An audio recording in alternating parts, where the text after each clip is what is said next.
world is evolving. Technology has no limits, connecting the world like never before. But can we continue to thrive in this connected world? How can we preserve this beautiful planet, not just for today, but for generations to come? Decarbonization is the key. We need ways of using what nature gives, from agriculture to industries and energy generation. This transition brings about cleaner air, opportunities, job creation, and collaboration. World leaders, international corporations, change agents, current and future generations, one thing is clear: we need to come together. Join us as we embark on this decarbonization journey, strive for a carbon-neutral future, united by net zero. Welcome to Decarbonize Demo Day.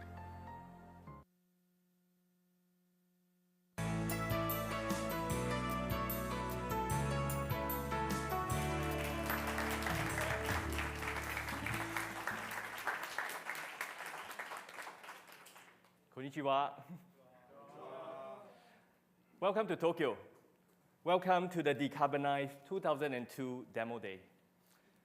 A vision of unity towards net zero, a continuation of our march towards a climate future, and also a demonstration of the best-in-class climate tech technologies from all over the world. My name is Eddie Lee. I'm the Decarbonize Managing Director, right? And I'm also your host today. To help us kick off the event, let us now welcome Trevor Townsend, the CEO of Startupbootcamp. Trevor. Thank you, Eddie. Thank you. Welcome, everybody. Is everybody awake? Before we start, we just have to say congratulations to the courageous Samurai Blues and their win this morning, yeah? Hopefully everyone's awake. What a great game. If Australia manages to beat Argentina and Japan manages to win, well then Australia will meet Japan in the quarterfinal, which would be so exciting. Yeah, sure. Thank you to Eddie, and thank you to everyone here, both in Tokyo and with those here in person, and to those of you who are joining online. I'd like to extend my thanks to Mitsubishi Corporation and NYK Lines for once again partnering with Startupbootcamp to bring the Decarbonize program here to Tokyo.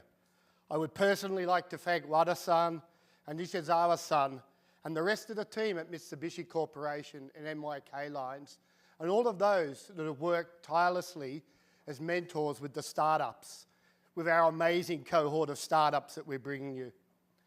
Our vision at Startupbootcamp is to create impactful breakthrough innovation, aligning with the Sustainable Development Goals to combat society's biggest challenges through innovation.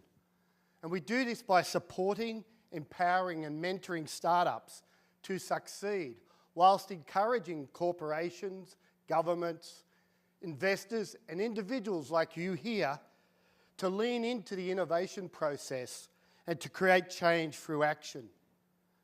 This year's theme for Demo Day is United by Net Zero, a decarbonisation journey, and it highlights the need for us to work together as we face the challenges presented by climate change, energy transition, and more importantly, energy security. But innovation and change are difficult. Innovation creates disruption, creates destruction. But to succeed in change, to succeed in innovation, we need to see the opportunities and then create the cultural environment in order to nurture and grow those small ideas into significant businesses. We need to be willing to experiment, to fail, to pivot, but keep moving forward, driven by a vision for the future. And it is with the support of the senior leadership here at Mitsubishi Corporation and NYK Line that we're able to create such a culture around the decarbonisation theme and learn together as entrepreneurs together what future possibilities the journey of decarbonisation will bring to us all. Demo days are truly exciting. They are the culmination of many months of hard work from the mentors and the startups, the committed people around the program that are trying to change the world for the better. And I hope that you will enjoy both hearing from the startups, but also be inspired by their stories today. It's always a pleasure to work with Mitsubishi Corp and NYK Lines as dedicated partners, realising and establishing sustainable societies and advancing decarbonisation.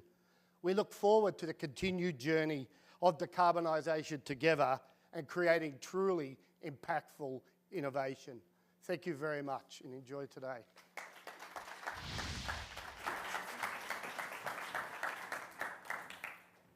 Thank you, Trevor, for the kind words. Next, I'd like to introduce Tetsuro Wada, who will be delivering the welcome address and also sharing his vision of the future towards net zero. He is the general manager of the digital creation, digital strategy, and also the carbon management at the CEO office of the natural gas group of Mitsubishi Corporation. Welcome, Wada-san.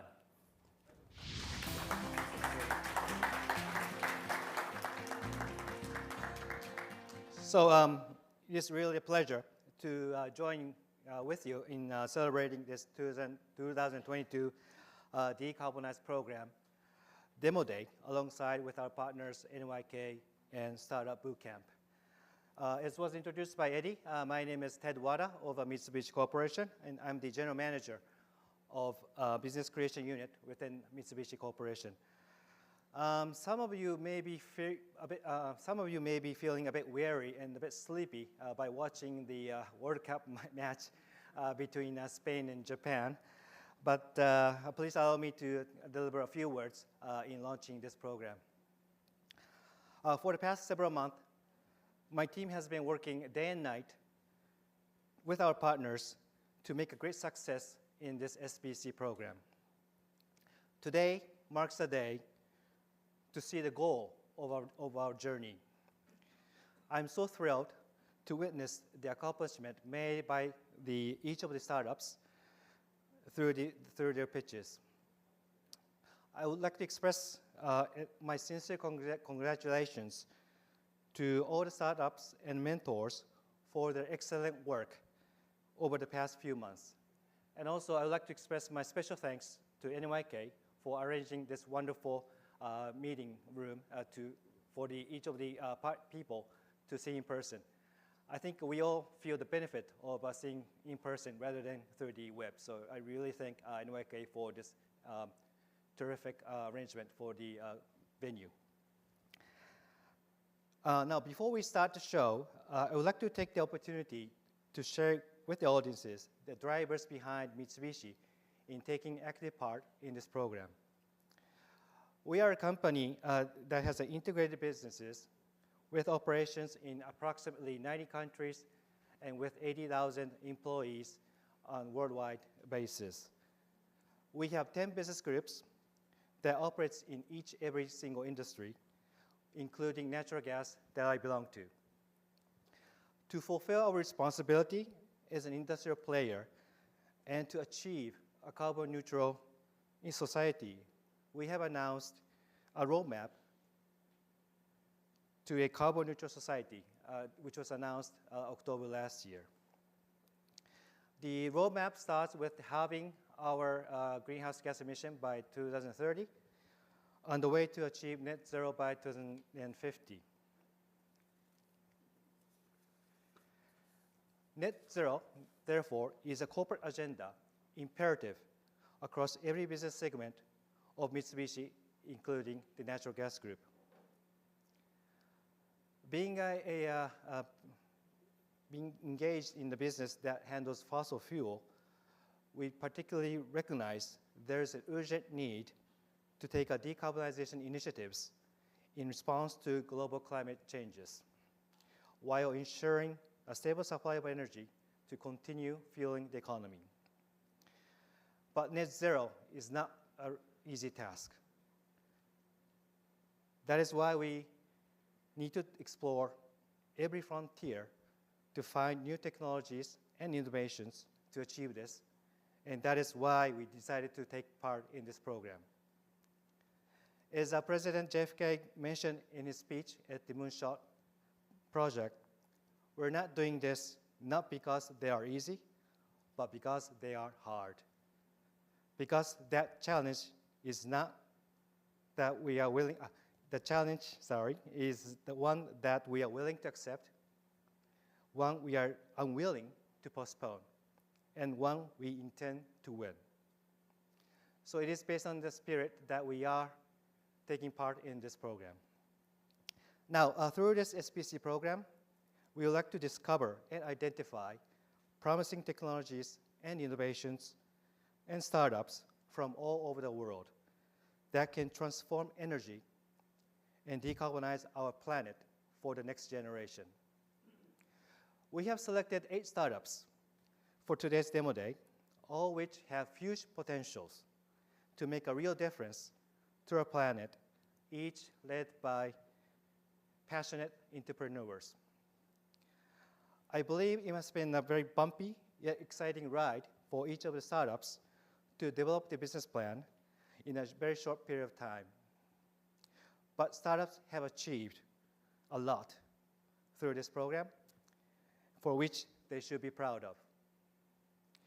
Equally, I am also proud of my team's participation in this program, and thank you all for the great efforts.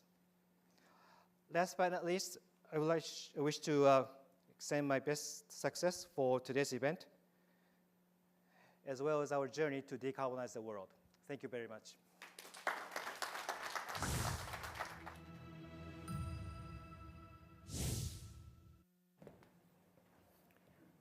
Thank you, Wada-san, for the welcome address and sharing your vision of the future.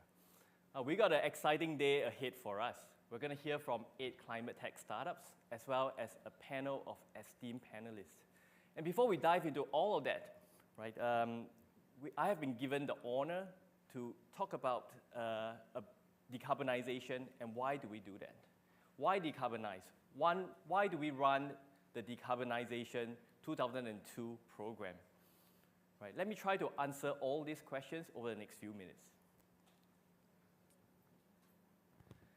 Now, first of all, these are 3 important numbers laying in front of us. As we know, since the pre-industrial times, Earth's temperature has been rising.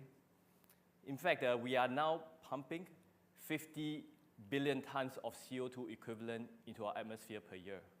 Now, the climate scientists has found that in order to avert disastrous climate effects, we need to cut that by half. And we need to do that by 2030. Right? That is to prevent an overshoot of 1.5 degrees rise in global temperature as compared to pre-industrial levels. At the recent COP27, it has been deduced that we are going to overshoot this target. Now it's a question of how much is the overshoot and how much can we get together and be united in the decarbonization front. Some people have questioned, is this a business or is this more like an NGO project? It is truly a business.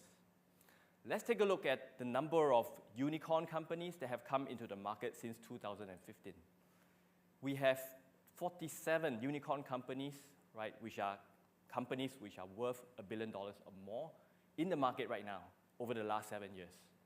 In fact, in just last year alone, we have 28 unicorns. This has represented the entire market, the investor, and also the customers' belief that they have products that the market needs that can support sustainable businesses.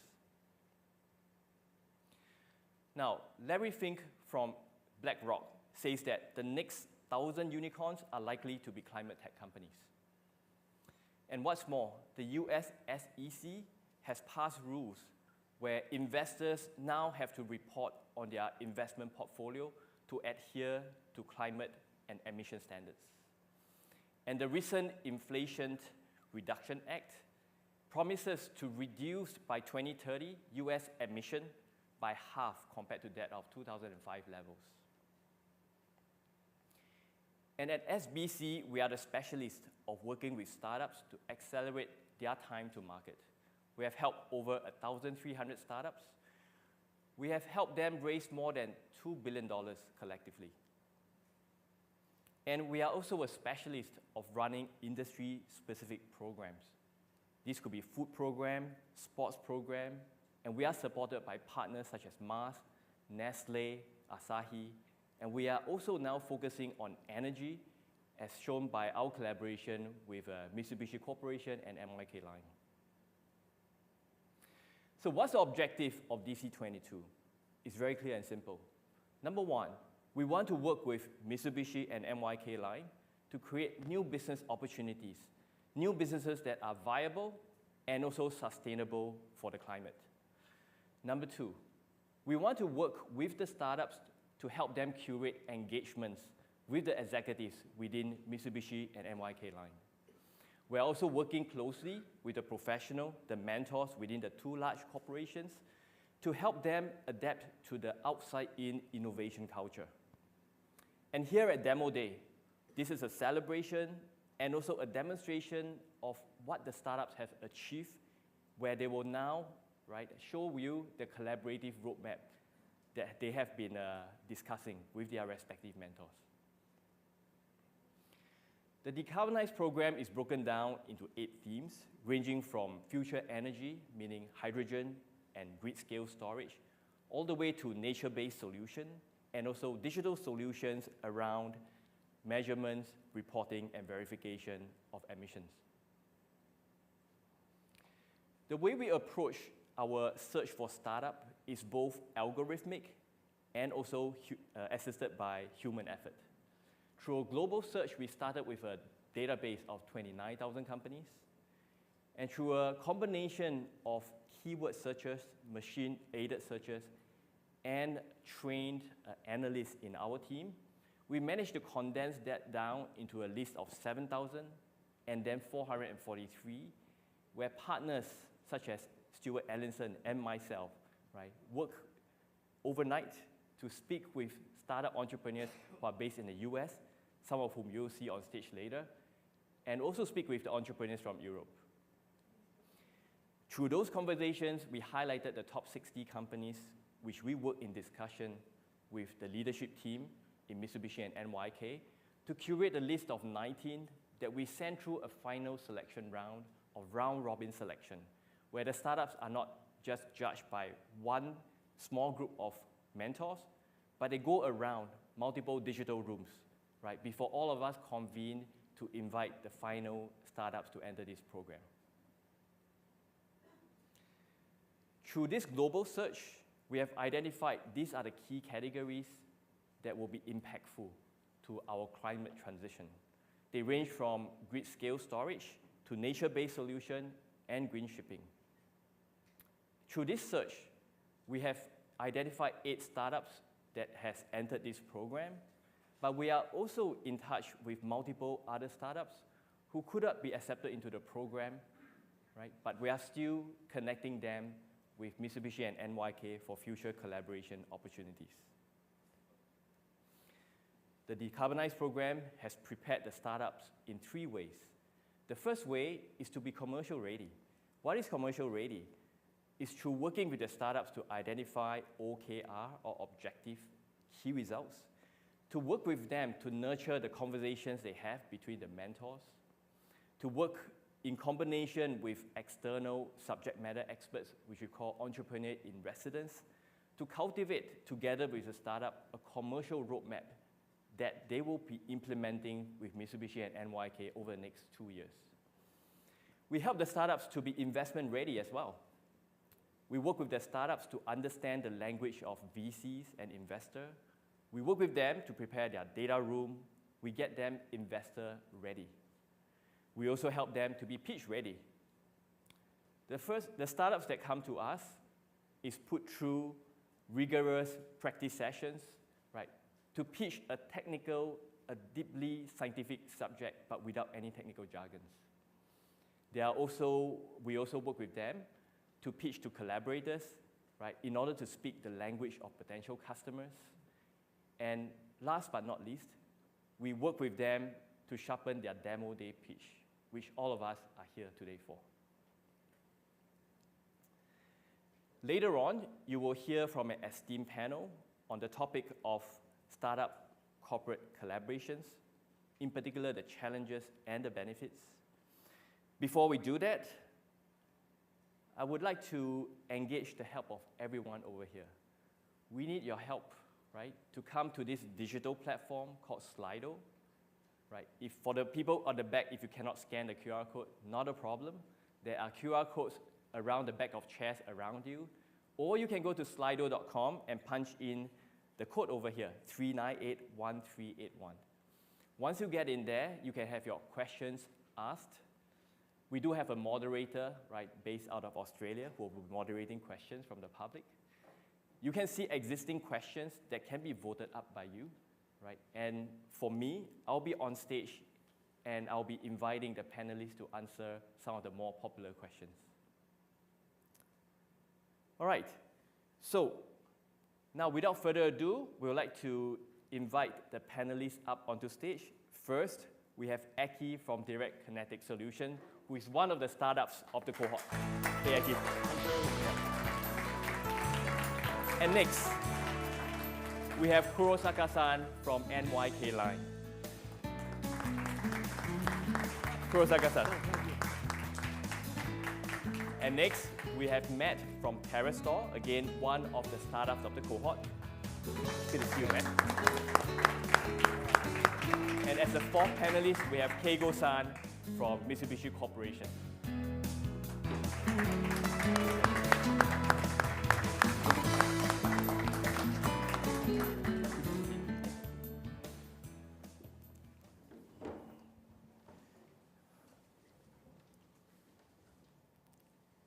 Right, perhaps to kick off this panel, may I request for the panelists to give a brief introduction of themselves?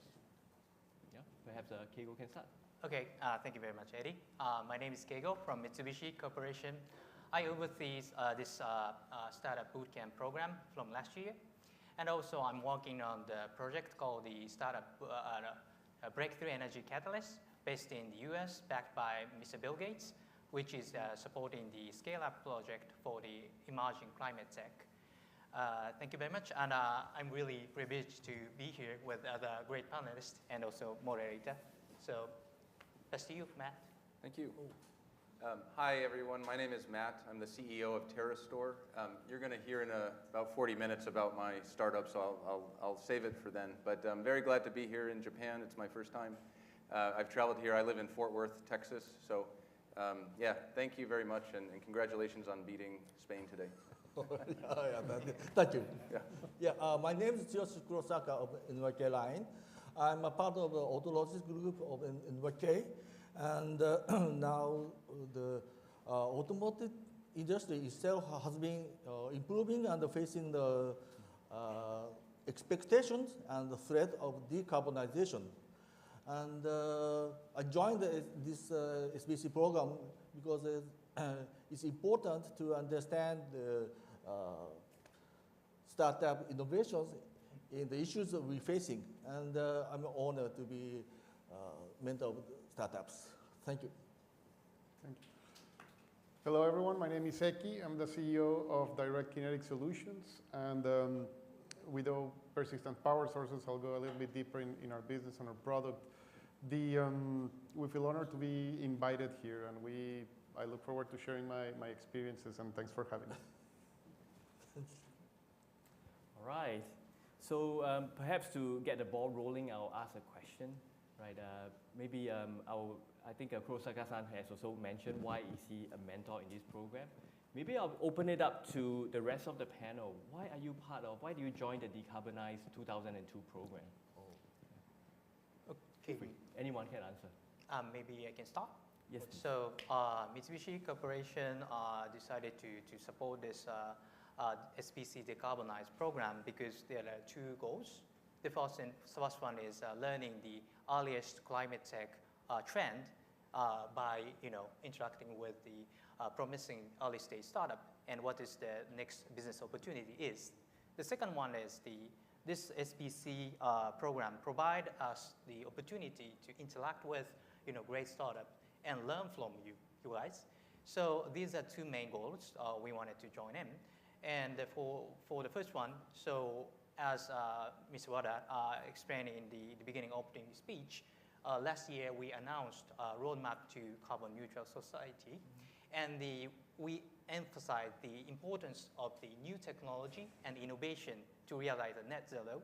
So we need to do something. So we invested directly to mid-stage startups like Carbon Cure or Blue Planet. And also we decided to join into the program Breakthrough Energy Catalyst to support the latest stage climate technology. And also we believe that innovation is kind of a culture, and only the innovation team doing the innovation, that's not enough, right?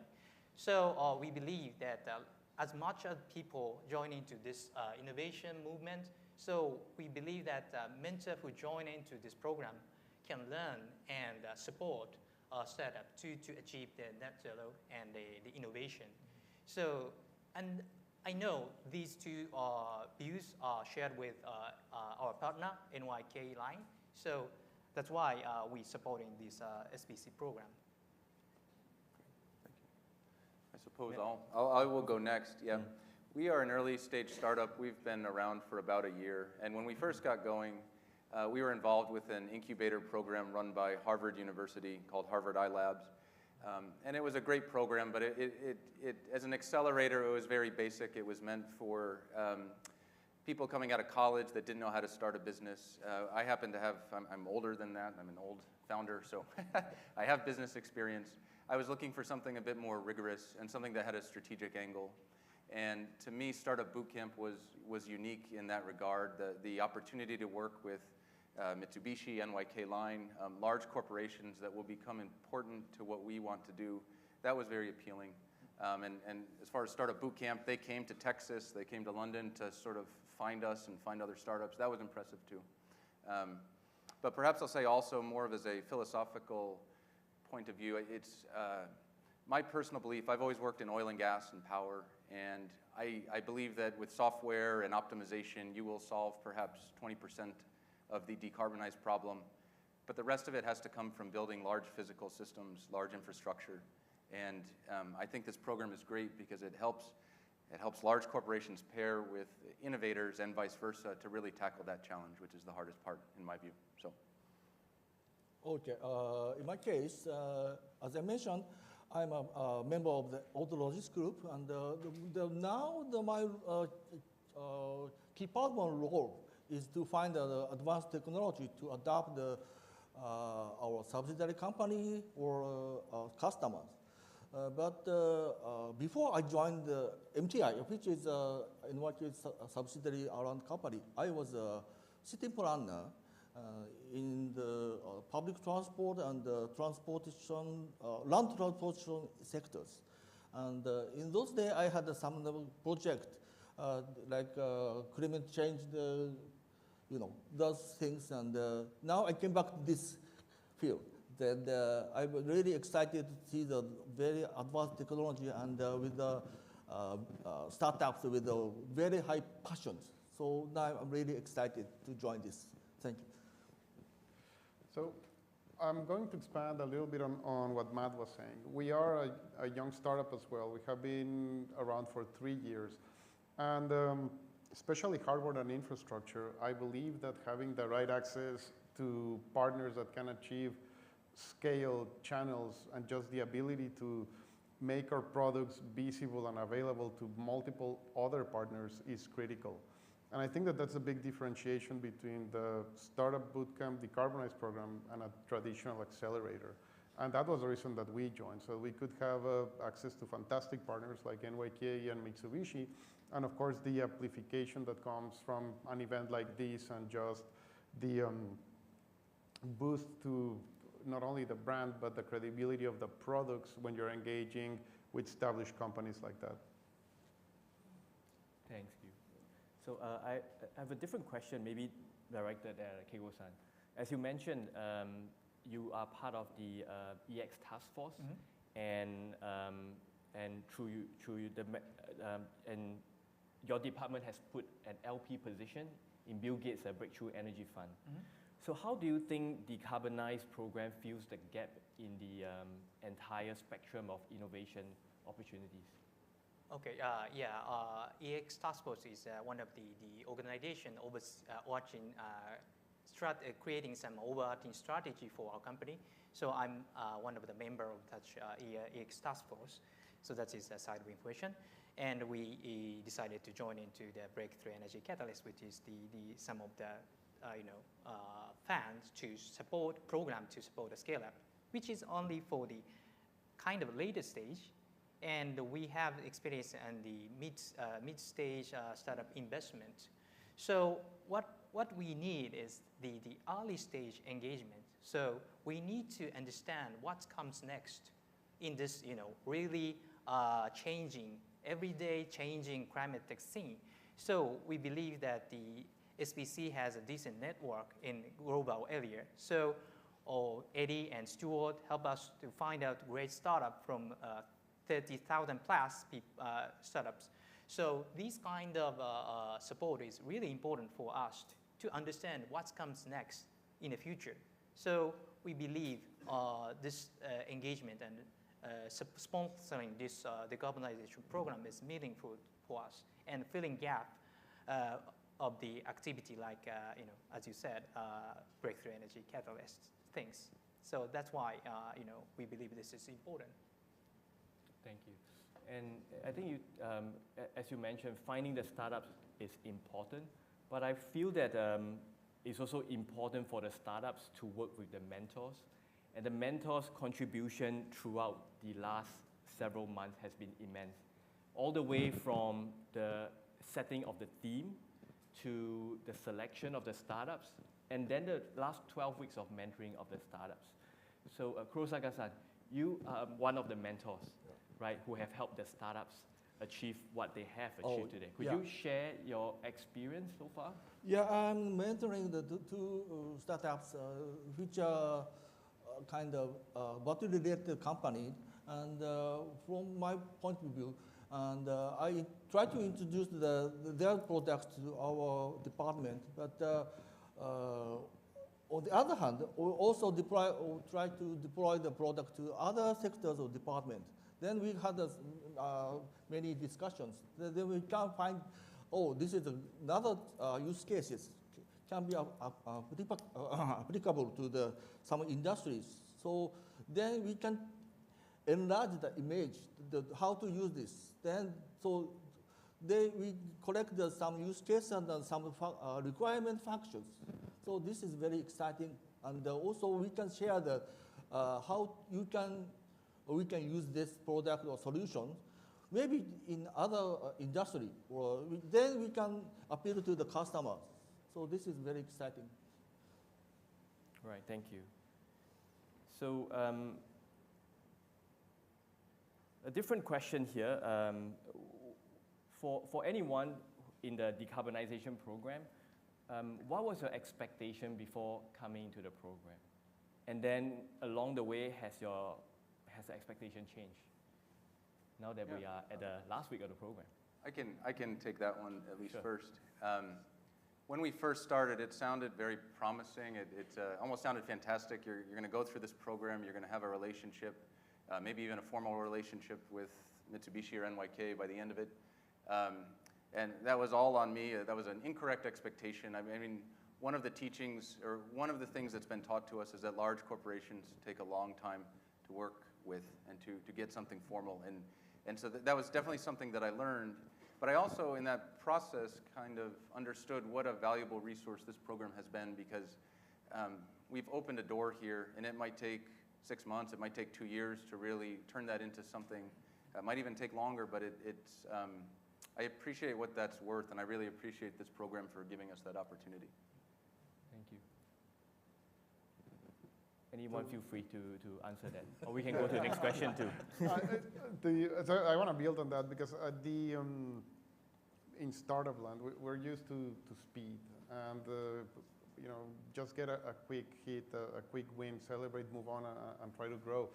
And to me, having been on the flip side, working on very large corporations, my expectation was to leave with a strong relationship and a path forward that was shared by both my corporate partners and my team on our end, a path forward that we could both get behind, plan, and then to Matt's point, perhaps execute on a 6, 12, 24, 36 month period, but something that will get us there. I think that we achieved it, and that's why I'm very, very thankful for the program. But I do know that the real work is about to begin, and I'm excited about it because I think that we've made the right connections, and now we're on the right footing to start the meaningful work. Yeah. And let me add one comment from the leadership team perspective. So at the first, I believe this program was for the startup, and we interact with each startup individually with the mentors engagement. But reality was, every startup trying to work together, like Matt trying to tell your experience to the other entrepreneurs, and this kind of open innovation was there. So I was so surprised that everyone trying to support and make the real innovation together. Such kind of things was a bit super surprising to me. So I think that is some kind of sub-effect, or that is unexpected things for this SBC program. That's my take. Yeah, I think that's right. There's we've kind of created a little ecosystem of Startup Bootcamp. I don't think we're alumni. We've been through the program, but you're stuck with us, and we're stuck here together for a couple of years, I think. Yeah. This is just the beginning. But we've gotten to know the other startups, and some of us are working together informally and formally in some cases. It's been a really, really rewarding experience. And the part about stuck together, just for the information of the audience, because Startup Bootcamp is a shareholder in the startups over here. So being a shareholder, we also have duties to help our startups. That's what the startups mean by stuck together. Yeah, you're not done with us yet. Not done. This is just the beginning for us as well. Yeah. And I'm sorry I'm taking so much time, but on the mentor side, I think there's been some learning too from them. Some of the mentors aren't here to speak for themselves, but in our case, we could see that it was interesting for them to, being in a large corporation, being able to interact with someone working in a very small, nimble organization.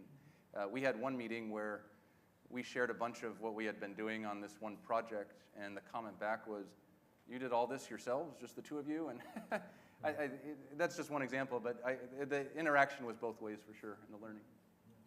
Right. Well, I mean, and to follow up on that, so we've heard from the mentors, we've heard from the corporate, and of course our perspective. Eddie, tell us a little bit about the SBC perspective. How did you appreciate the program? Yeah. I'm pretty new to SBC. I just joined in this year, and this is a 3-year program. I come from a background of science, first of all. I'm an ex-scientist, and I've been in the investment industry, investing in both the Valley, also Southeast Asia. But I've always been more of a digital investor, right? A SaaS, consumer internet, rather than deep tech, right? And climate tech is definitely deep tech, and I can speak for the Decarbonize program. I think it surprised me, the level of engagement required to push climate tech technologies across even Series A, right? The development cycle for the product itself is totally different. Lean startup may not apply here. You cannot, the MVP sets a very high bar, as opposed to just using no-code platform to put together something and put in front of a customer and then iterate. So the very first product that you put there may even require capital expenditure raising. So that becomes really important, how you put together an extended team, which means your co-founder, your VP of engineering, and also partners who can advise you and give you some idea what the customers are thinking, so that you can build your road towards there. Right? It is very easy to fly blind as opposed to consumer internet startup where you can put it on the app store, you can run advertisements, landing pages, and all the different techniques. Yeah, so this is a different kettle of fish, I would say. And that lends itself to the importance of the mentors from different BUs lending their experience to the startup entrepreneurs. Yeah.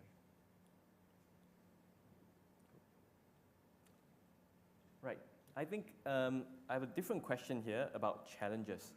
Right, I think all of you have been going through this program, may have a different personal story on a big challenge that you have encountered and you have overcome.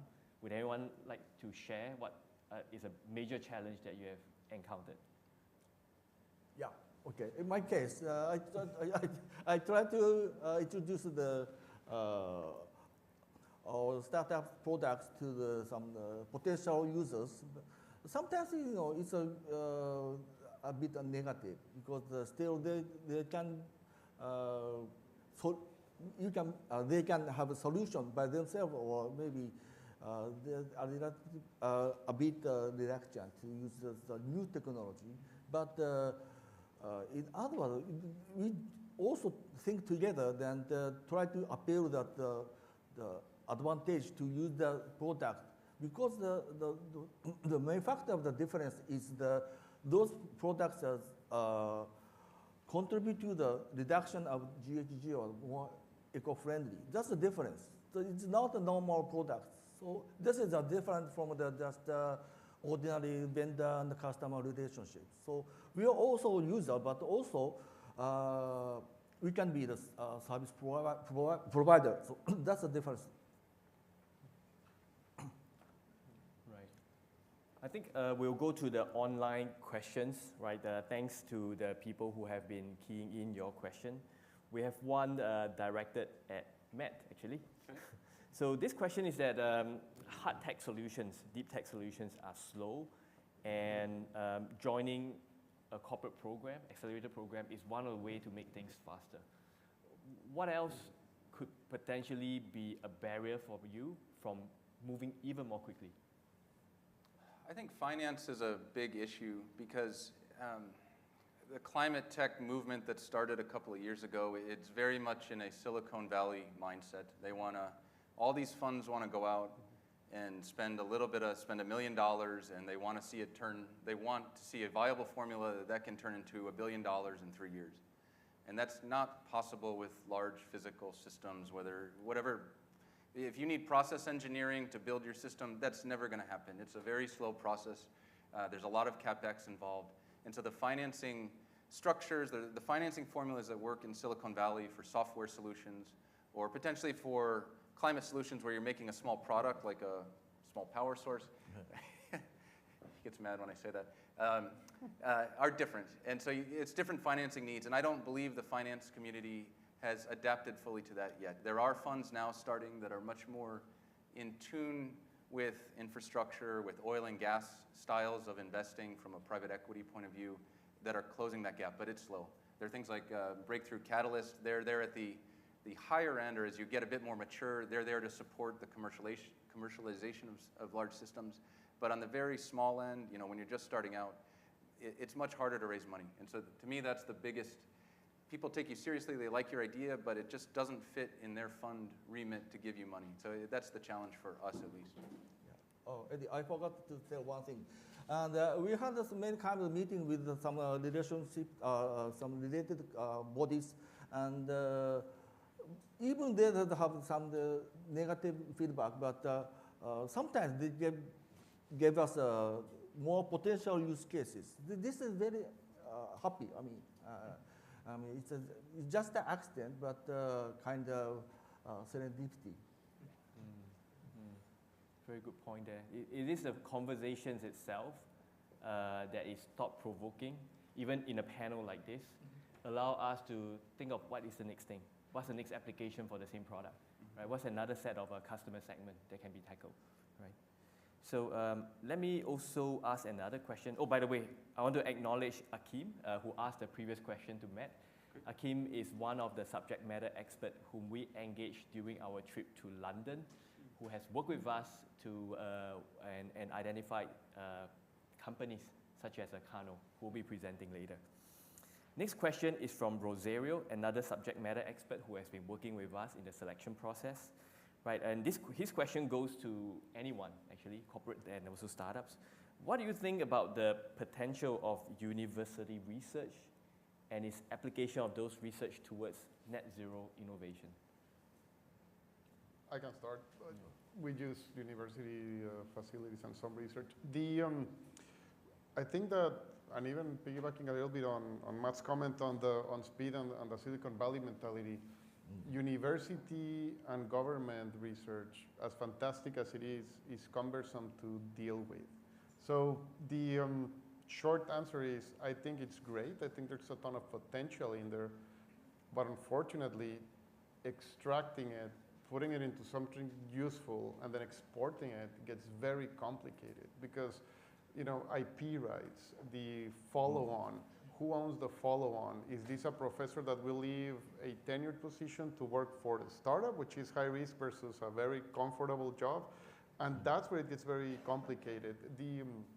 Again, I think that the brain power and the potential IP from that research is fantastic, but I don't think that there's an easy way to just translate it and lever it.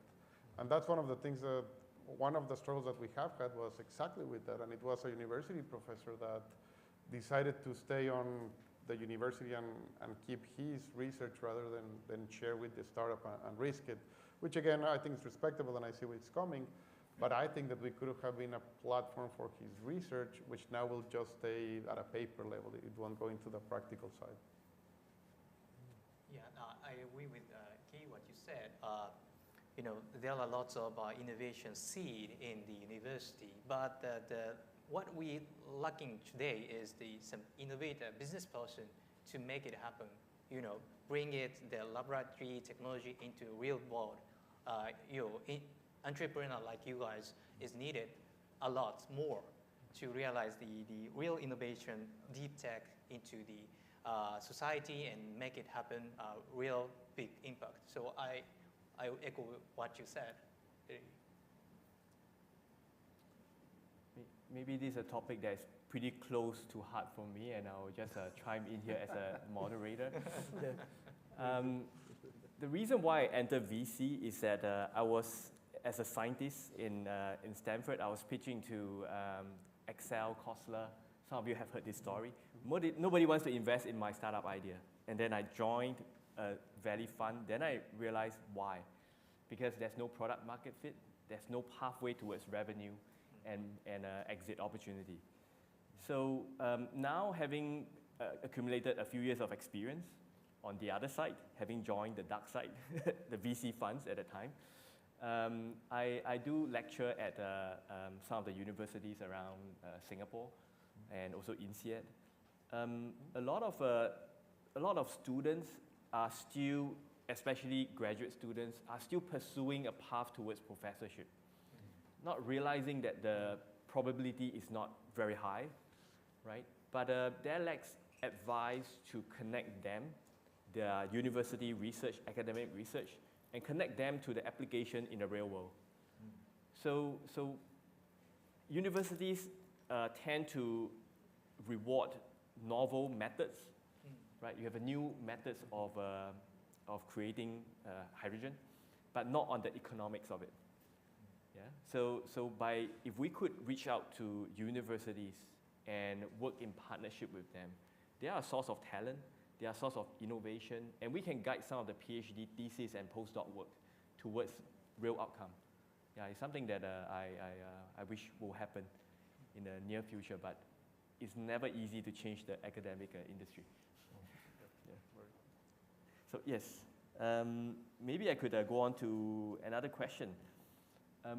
Would any of you have a recommendation to build a win-win relationship between startups and large corporations? So let me start first. Yeah. Maybe one small tip for the win-win relationship between startup and corporation is kind of a communication skill. So I believe this is really important to have transparency in communication. Is so important because startups and big corporates has a totally different culture, and as Matt you said, we have different time scale.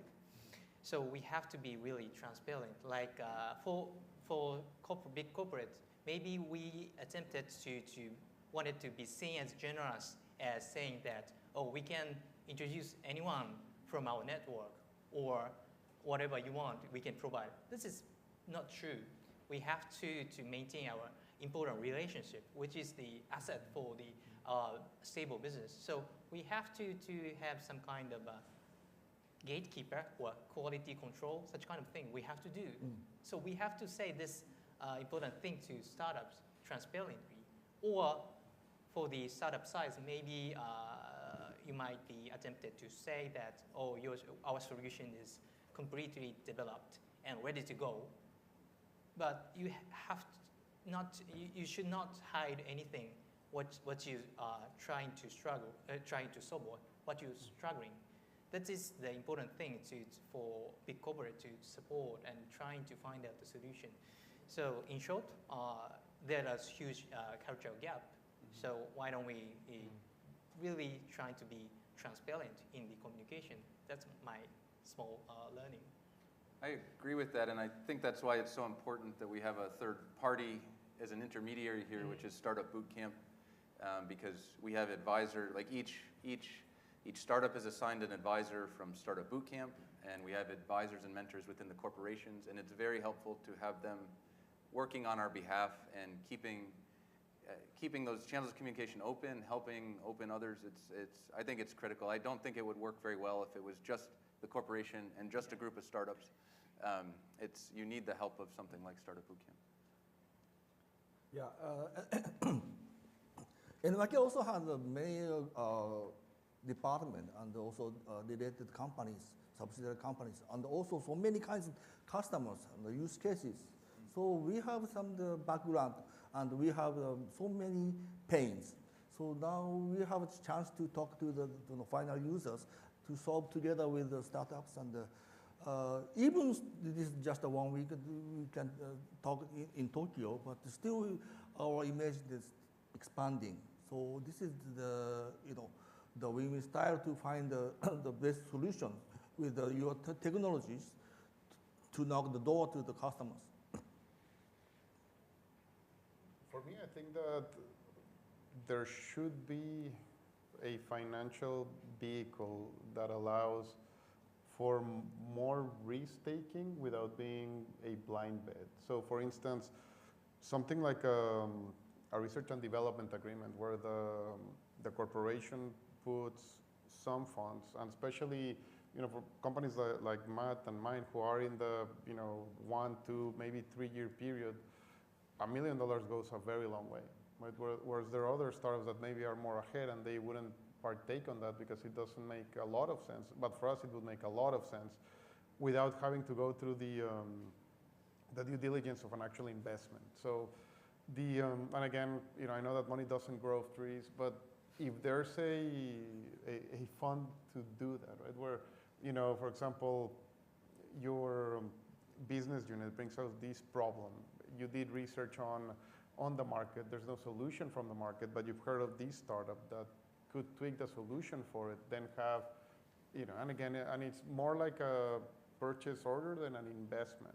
With, of course, the necessary goals, the necessary checkpoints, perhaps the payments are over time, but that allows the startup to engage a little faster, which allows it to take care of its process and survive. And then at the same time, it allows the corporation to do a little test flight without exposing to the risk of a bad investment. I think that would be an interesting vehicle. I don't know if they exist already in other companies, but I think that would be great. I would love to engage that way. That's an interesting point, and in fact, it's one of the discoveries in this 12-week journey. Based on our observation, and in startups in the digital world, typically will raise money from angels, families, and funds or corporate venture capital. But when it comes to climate tech startup, actually a different asset class is required. By simply raising equity and having to raise huge amount of capital expenditure even at early stage, this is hugely diluting. When the interest of the co-founder gets diluted from 100% in one round to 40%, another round to 10, this takes the motivation from seeing all the way through to the exit. So there has to be a different form of financing that is non-dilutive. We have government grants, right? But there needs to be infrastructural financing that I believe many people in the audience is familiar with. But there isn't really infrastructural financing at the level that startups can adopt at their stage, right? There's a chicken and egg situation where they are very small, there's technological risk, but yet large amounts need to be funded to hit scale and hit EBITDA margins.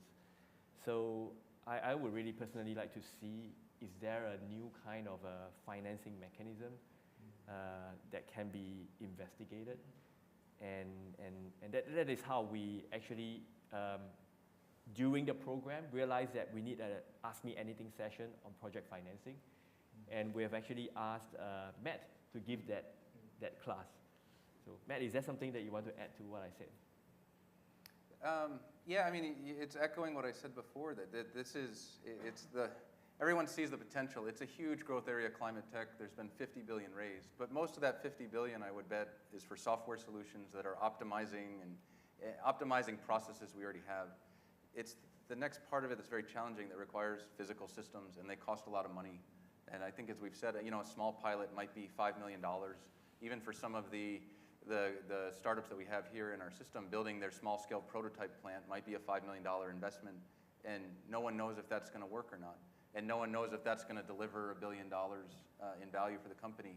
And so it's immature. I do see that there's been some progress, but it's very slow. It's not nearly as big as the software investor universe for climate tech or otherwise. But I think that's part of the process. There are new funds popping up.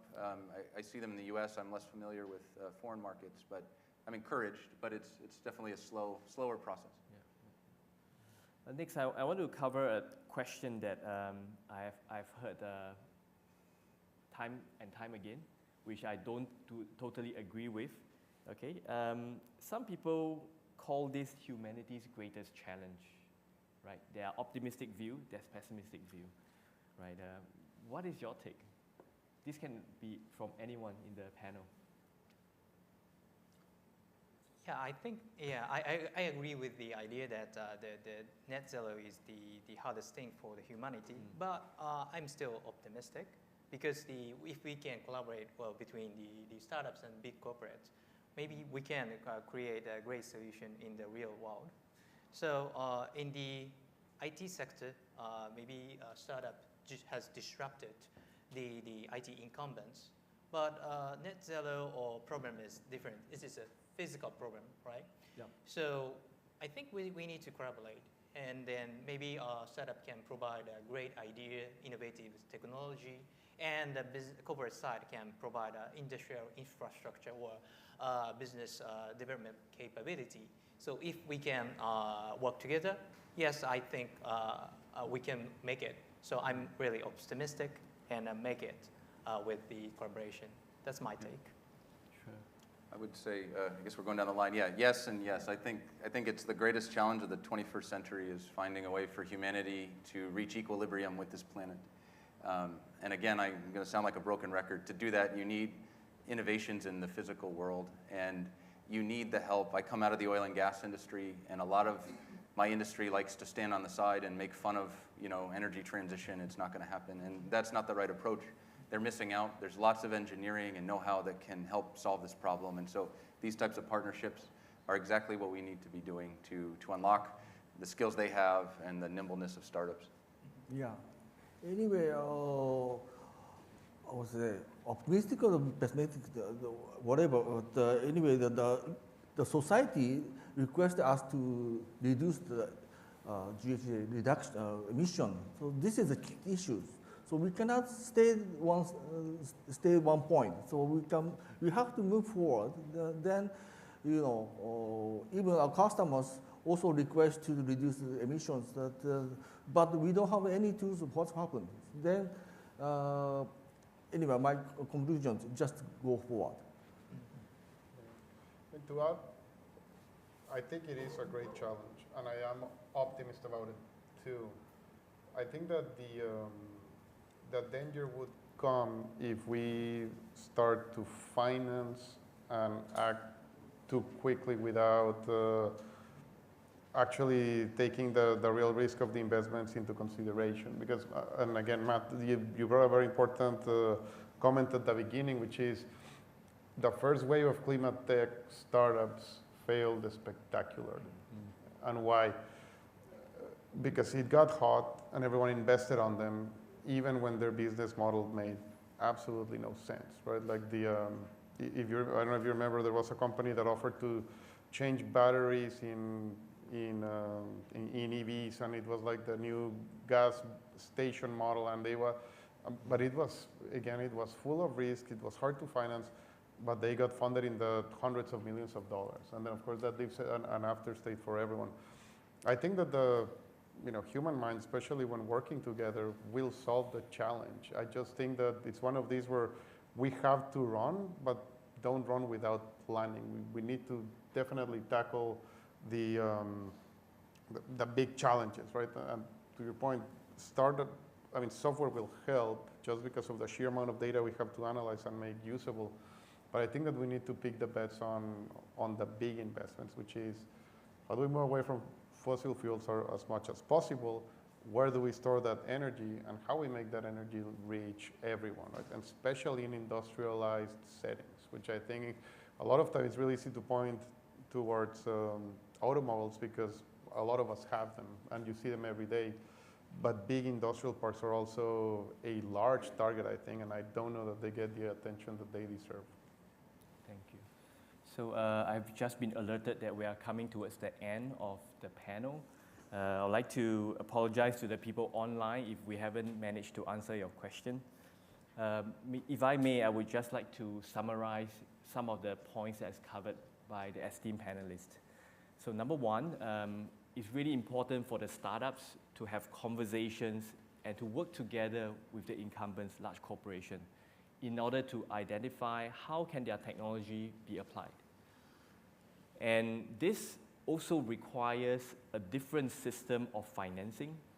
Perhaps it's a different version of what is already existing, but financing that can adapt to smaller projects, maybe riskier projects, but potentially with outsized returns that the market will need. There's no one simple solution. Many of the startups that are funded has a huge headline of 50 billion, the unicorns, but they are mainly digital companies, right? And when it comes to tackling the hard to abate sectors, right? New innovations, risky capital, lots of collaboration between large corporations, startups, and maybe even academia is required for us to really effect change and move the needle and create gigaton scale abatement opportunities. Yeah. So with this, I'd like to thank the esteemed panelists for an engaging discussion, and I'd like to thank the people online who have contributed to the questions. Thank you. Thank you.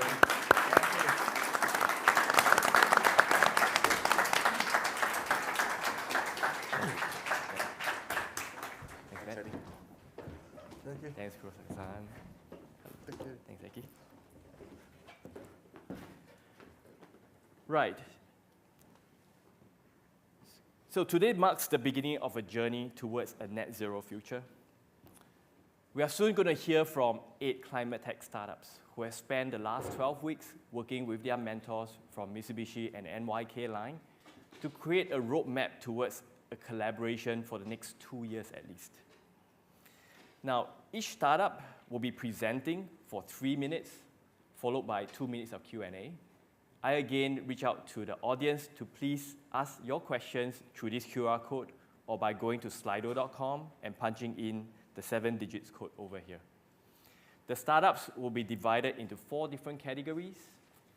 I will introduce the category, and the mentor who is advising the startup will be introducing the startup through a pre-recorded interview. and then we welcome the startup on stage.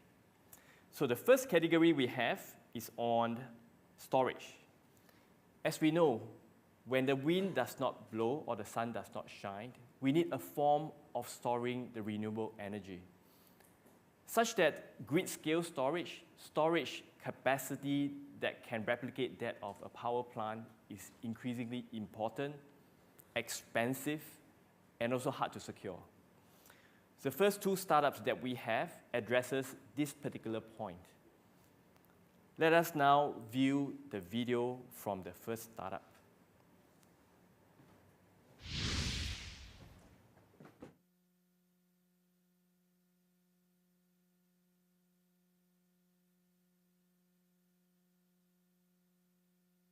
Hi, everyone.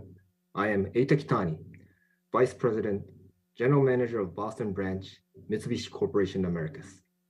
And I had the opportunity to be the mentor of TerraStore.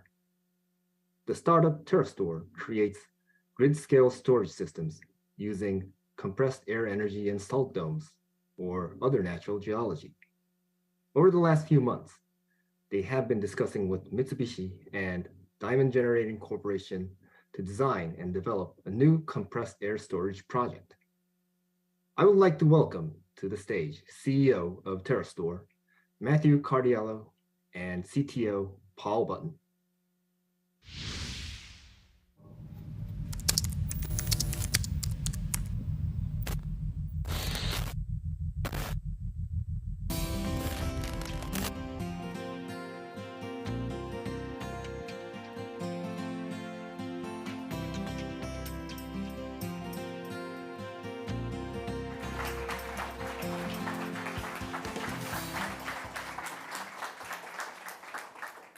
Hello again.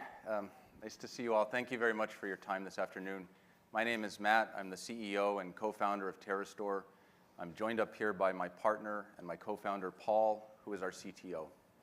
At TerraStore, what we do is we deliver a grid-scale energy storage solution that allows our electricity grids to achieve a carbon-free future. We believe that renewable energy can be a very meaningful part of our future energy mix. But we have to deal with renewable energy's fundamental problem, and that is that it's simply not always available. A solar panel at night doesn't generate any power, and yet our cities are still all lit up. So how do we bridge that gap? Well, you've probably already guessed the solution. We need batteries, really big batteries that can be on our grid, absorbing wind and solar power when it's generated and delivering it only when it's needed to end users. And that's what we do at TerraStore. We make really big batteries. We deploy a technology called Advanced Compressed Air Energy Storage. I like to call it a giant mechanical air battery. It's a mechanical storage system that's fairly elegant and intuitive. It works like this. We have a facility that looks like a power plant at surface, but it sits atop a geologic cavern that's a man-made structure deep underground. When we want to charge this battery system, we absorb electricity off of the grid to run a large compressor. That compressor sends pressurized air deep down into that cavern where it's held, and held until you need it. Then when we want to discharge that battery, we simply let the air out. That air then powers a turbo generator, completing the cycle and returning electricity to the grids. It's a very elegant solution, as I said. A lot of you probably have not heard of this technology before, but it is commercial ready, and that's because every component of this system and all of the engineering know-how that goes into creating the cavern structure are things that come straight out of the oil and gas and power industry and have been done for a long time.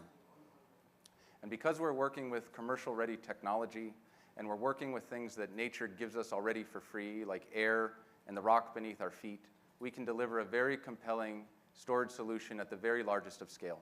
We have relatively high efficiencies that are competitive with existing technologies. Our environmental impact is unsurpassed. There are no emissions in this cycle, and it does not depend on any valuable raw materials. And therefore, the installed CapEx is quite competitive, far outperforming lithium-ion and other energy storage solutions currently available.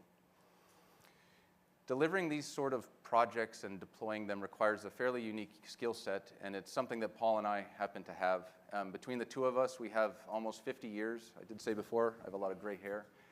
Nearly 50 years of combined experience, in the oil and gas and power industries across project finance, project development, and in Paul's case, extensive experience in subsurface, geologic, and reservoir engineering.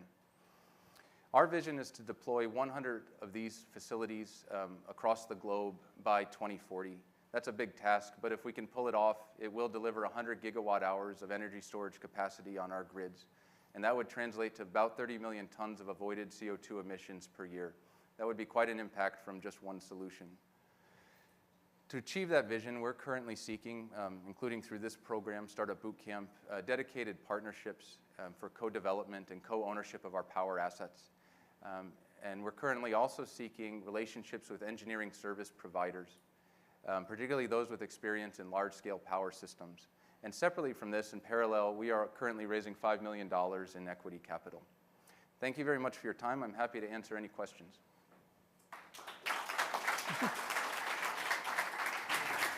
Thank you.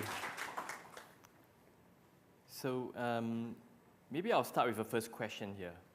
So in order to store the power from wind or solar, right, we have batteries, we have green hydrogen. So where does compressed air fit in this spectrum of different solutions? Sure. Paul, do you want to take that question? Sure.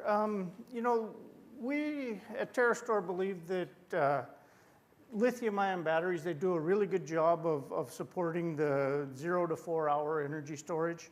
But we truly believe that the world's lithium supply is better off in transportation, light industrial transportation, car batteries, cell phone batteries, stuff like that. The market we're trying to play is the really long duration, 10 to multiple day energy storage. And in order to do that with lithium, you just can't do it cost competitively. Hydrogen just doesn't have the efficiency in that time range. Hydrogen would be much more allocated towards seasonal storage or things like that. So we're in different markets from both of those technologies. Right, thanks for that. And we have a question online. What do you do with the heat that's generated in your compression cycle? Yeah, the heat is very important. It's fundamentally, you can't get away from it physically. Whenever you compress any gas, you also generate a lot of heat. That compressed air gets to very high temperature. And that heat represents a large portion of the energy we aim to store. So with this system, what you do is you exchange that heat coming off of your compressors and you park it in a heat retention medium. In this case, it would be water under high pressure where you can store water in liquid phase at high temperature. So we park it there and then we reintroduce that heat to the decompressing airstream when we're generating electricity. Right. A different question online relating to location. As we know, pump hydro has difficulty in finding the right geology. What about compressed air? Where do you have places? Where do you find places to store the air? I'm going to turn it over to our expert. So the difference between pumped hydro and our technology is that most of our storage happens underground. You know, it's subsurface storage. It's the depths of 1,000 to 2,000 meters. What we're looking for is what we believe the low-hanging fruit is salt formations. Whether they're dipyric salt, which is basically salt columns underneath the ground, or a bedded salt formation. That's kind of our initial target area. We do believe that you can extend this into aquifers and depleted natural gas fields. But right now, the highest efficiency will come from salt formations. All right, thank you.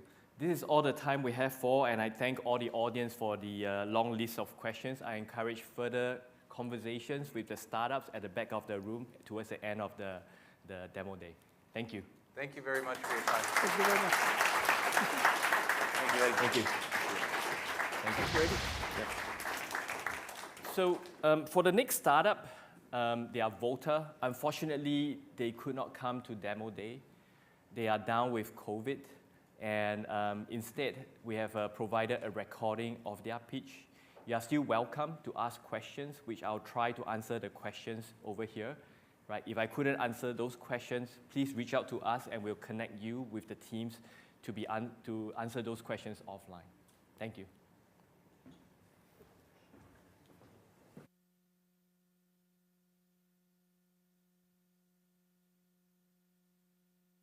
I'm Shinya Goto from Fuel Solution Business Department, Kyushu branch of Mitsubishi Corporation. The next startup uses compressed air specifically for the energy need.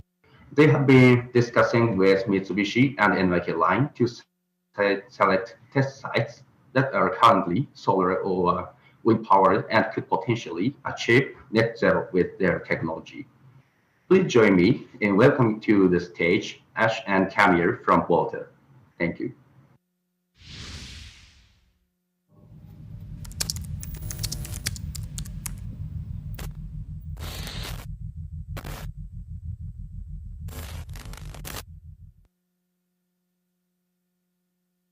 My name is Ash Shams, and I'm the head of business development here at Volta Technique. We are developing the first compressed air energy storage system designed from the ground up in decades. To give you a visual, the facility on the left illustrates what exists today, and the image on the right demonstrates what we are building. Volta was founded to address energy problems common to the commercial and industrial sectors, such as unpredictable energy costs, escalating energy bills, and a lack of reliability.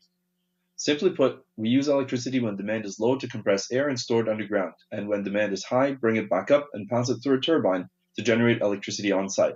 In doing so, we've opened up the application from a few hundred customers to thousands of customers. As a value-added benefit, our system can also provide cooling and heating to the facility. There are less than a handful of genuine experts across the globe when it comes to compressed air energy storage. It's a small community in which our CEO, Dr. Kemiya Ruindesh, is a pivotal player. That knowledge set has allowed him to take large-scale compressed energy storage technology and shrink it to fit into the space of a few parking spots. So what markets do we serve? We fill the gap in energy storage between batteries that provide maximum output for a few hours and large-scale systems such as pumped hydro, which are meant for grid applications. Volta can provide hundreds of kilowatts up to a few megawatts of power over a span of 8 to 12 hours. We are addressing an underserved market which has substitutes but no direct competitors. An average system has a power rating of 500 kilowatts and a 10-hour daily cycle for an install cost of $1.5 million.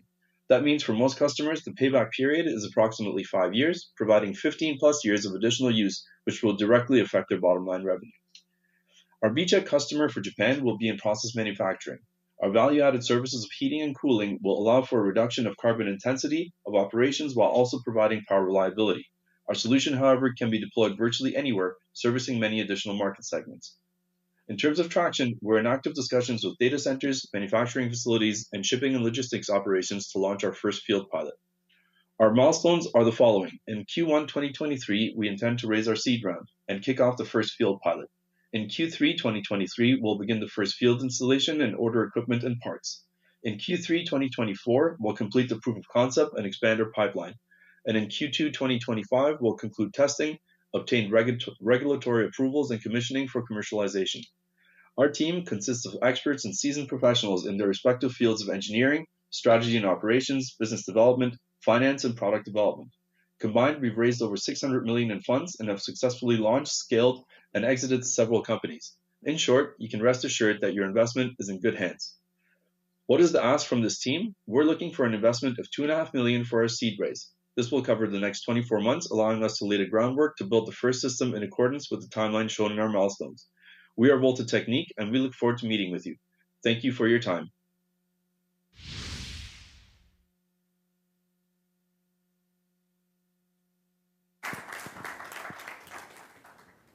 Right, thanks for the questions from the online audience. We do have a question on, is it possible to deploy the solution in extreme conditions such as the desert? Right, the short answer is yes, because the difference between Volta and the previous company, TerraStore, is their focus market. They are focused on man-made structure, storage containers up to the size of a room. This allows energy that is used for a building to be stored, such that if the building has sufficient renewables, such as wind or solar on its rooftop, it is theoretically possible with such a simple storage solution that's efficient and yet allowing the building to achieve net zero. That is the only questions we have, and we are moving into the next category. The next category is about greenhouse capture. Apart from reducing our emission, there is a real endeavor right now to work with an industrialized process to pull carbon dioxide from the atmosphere. And part of our journey towards net zero also depends on our ability to do this efficiently. The next startup will be combating CO2 emission exactly in this method of reducing GHG emission and pulling them from the air.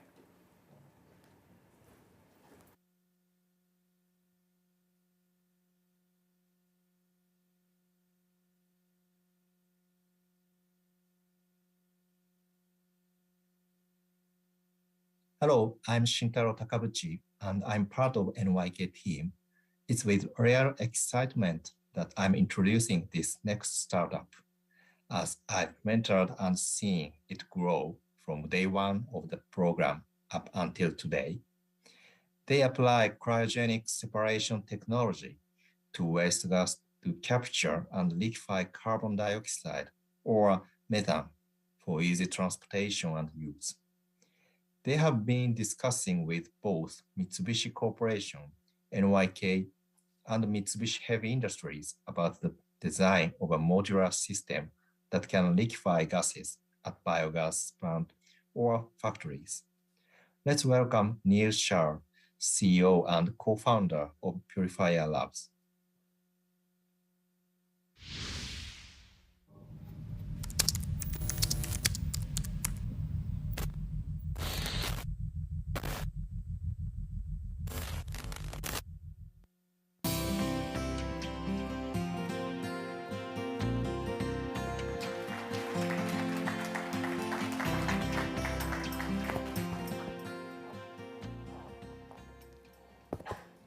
Konnichiwa.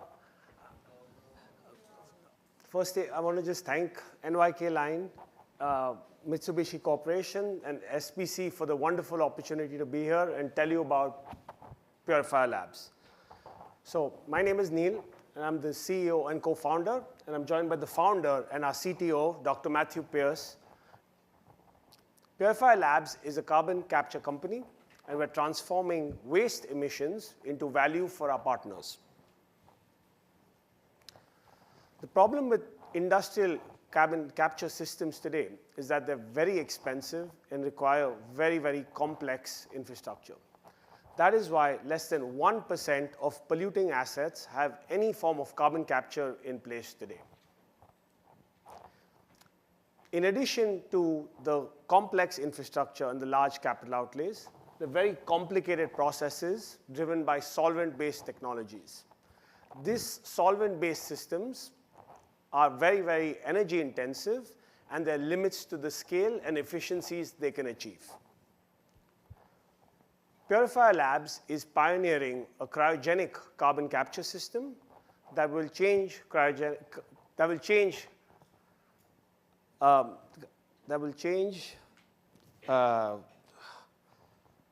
carbon capture and the industry from the way it is. We have technology, materials, and process innovations that will eliminate solvents from the business as of today. Our vision is to make carbon capture available to dirty industries of all sizes, regardless of scale and applications. Our technology is 40% cheaper, 33% less energy intensive, and most importantly, can be scaled up or scaled down for various applications. So how do we create value for our partners? Well, once we have captured the gases, we liquefy them for downstream usage in industry, for sequestration and storage, or upcycling into higher value products such as methane. We have an amazing and complementary team across business, science, and engineering, but most importantly, we're very passionate about this waste and emissions crisis that we're facing right now. Our technology has applications across various industries, from manufacturing, shipping, oil and gas, and even hydrogen production. But we're starting off small by focusing on biogas plants. We're taking a phased approach to scaling our business. Our single-stream cryogenic carbon capture system is ready to go to market, and we're now focusing on developing our dual stream, which will not only capture carbon dioxide and liquefy carbon dioxide, but also liquefy methane from those biogas plants. Thereafter, we want to tackle the larger polluting assets, could be polluting factories or other industrial processes. This is our value chain. If the answer to any of these questions is yes, we should be talking about how we can potentially partner together. Do you have any polluting assets? Are you interested in adding to your technology portfolio? Do you have use for liquid methane or liquid CO2? Or do any of your clients or partners or other stakeholders have use for these products? Thank you for listening. Our booth is right there. We would love to talk to you more about how we can achieve decarbonization goals together. Thank you. Thank you. Well done. Right. And we have some questions actually for both of you. So what is the difference between your technology and also what is commonly known as direct air capture? Yeah, I'll answer that one, Eddie. Direct air capture is very small because it's taking carbon dioxide from all of the atmosphere. We are looking at the point source emissions where the gas comes off, the CO2 comes off. We take that at very high concentration, and because of that, we can be very sure that we are getting the best efficiency and the best CapEx investment from carbon capture. I see. And another question is, why are you focusing on anaerobic digestion? Is it more efficient compared to other methods? It is, but aside from being more efficient, it's a massive industry globally. There are 20,000 biogas plants in Europe, and there are more than 100,000 biogas plants globally. Aside from that, it also has a higher concentration ratio of CO2, as Dr. Matthew mentioned, of about 30 to 40%. And most importantly, we can compress that liquid CO2 compared to gas, which has a 600 to 1 ratio, which can facilitate transportation from one part of the country to another. And that's the biggest advantage of transporting it in liquid form. I see. And we have some questions online. What's the business model? So we're still working on our business model, but there are two potential business models that we have already identified. One of them is a revenue share model with our partners and the owners of these upstream assets. The other is potentially selling this to the upstream partners and sort of sale of equipment. And so those are the two business models we would focus on in the beginning. All right, thank you. I think this is all the time we have for. Again, I'll encourage further conversation at the back of the room later. Thank you. Thank you so much. Thanks, Neil. Thank you. Thanks, Matt. Thanks, Eddie. Yeah. Thanks, Eddie. Thank you.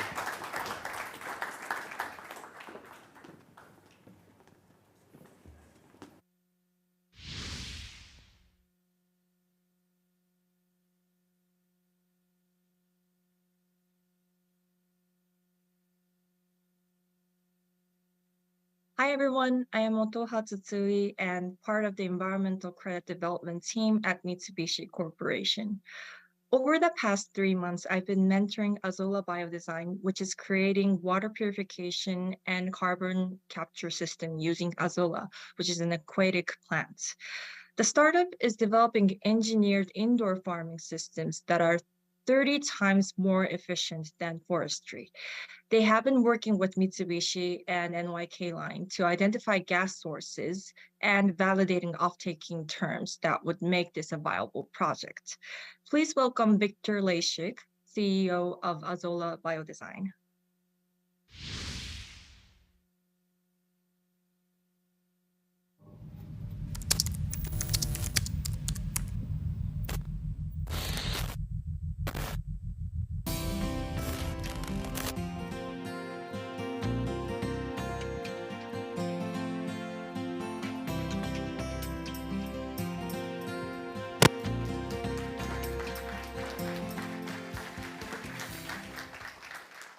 Thank you.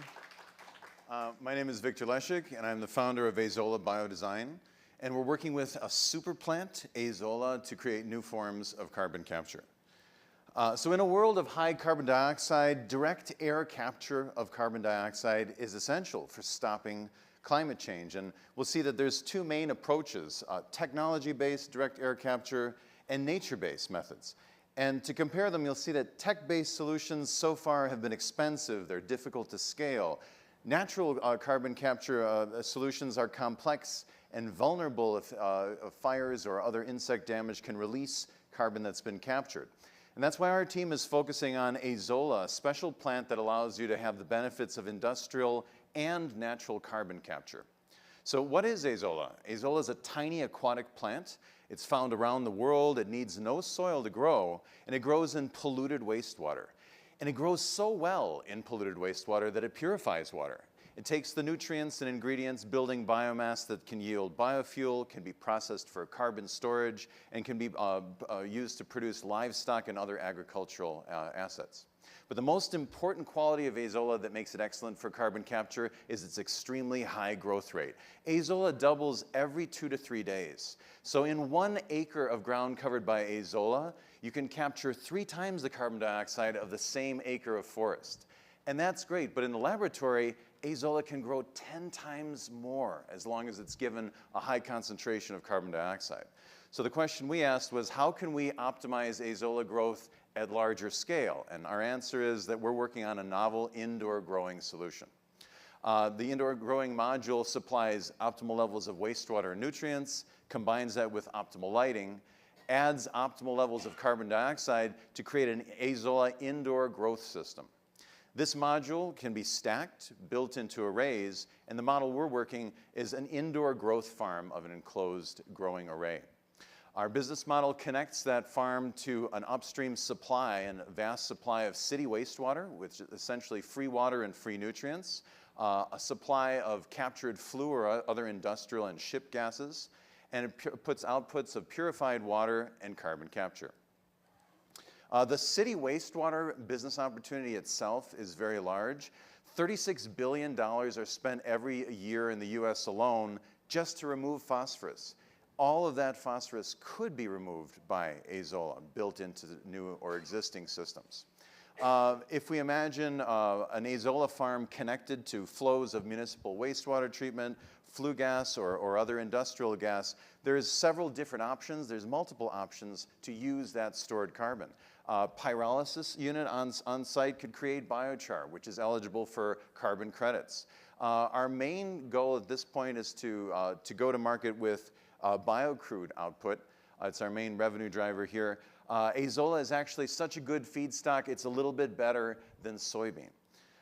So cost to produce Azola biomass per ton compares very favorably with the other competing technologies, indoor algae growth, as well as direct air capture. For our team's traction so far, we've secured a city-level partner in Arizona, and they've offered the city wastewater main treatment plant as the ideal testing site for our enclosed system. This initial test site offers 40 acres of existing 30 years on 40 acres of ingredients, as well as up to 100,000 gallons a day just to start a small pilot.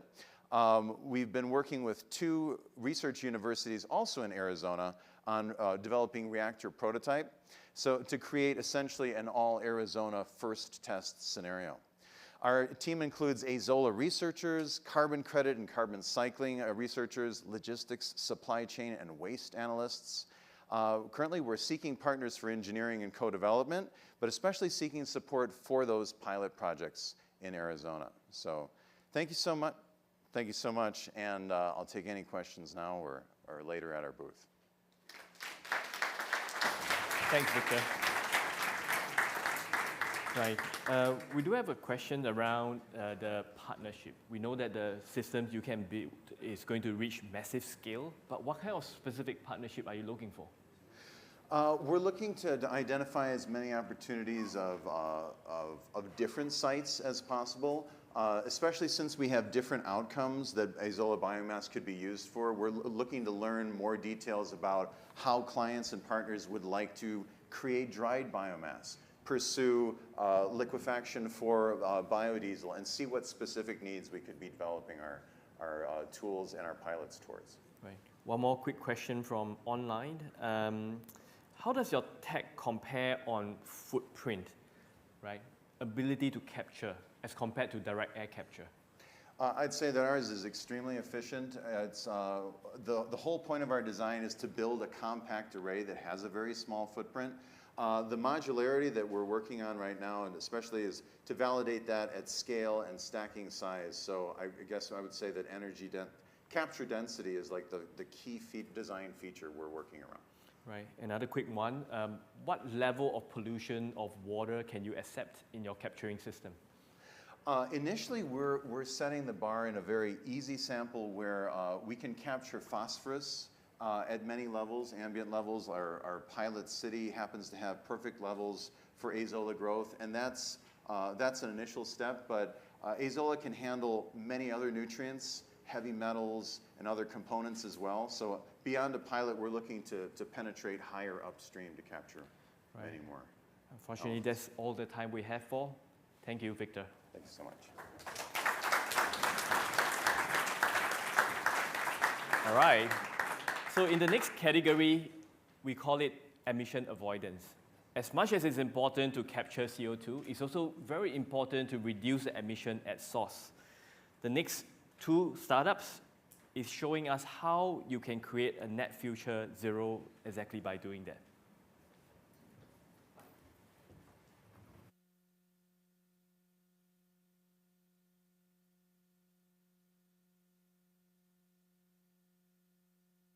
I'm Toshiaki Gemma, part of Green Business Group of NYK Line. I'm very excited to introduce the next startup. They are creating the world's most efficient ceramic engine that runs on hydrogen, ammonia, and other conventional fuels. They have also been discussing with NYK Line to create a roadmap for switching to these high-efficiency engines. Let's welcome Archie Watts-Former, co-founder and CEO of Carnot Engines.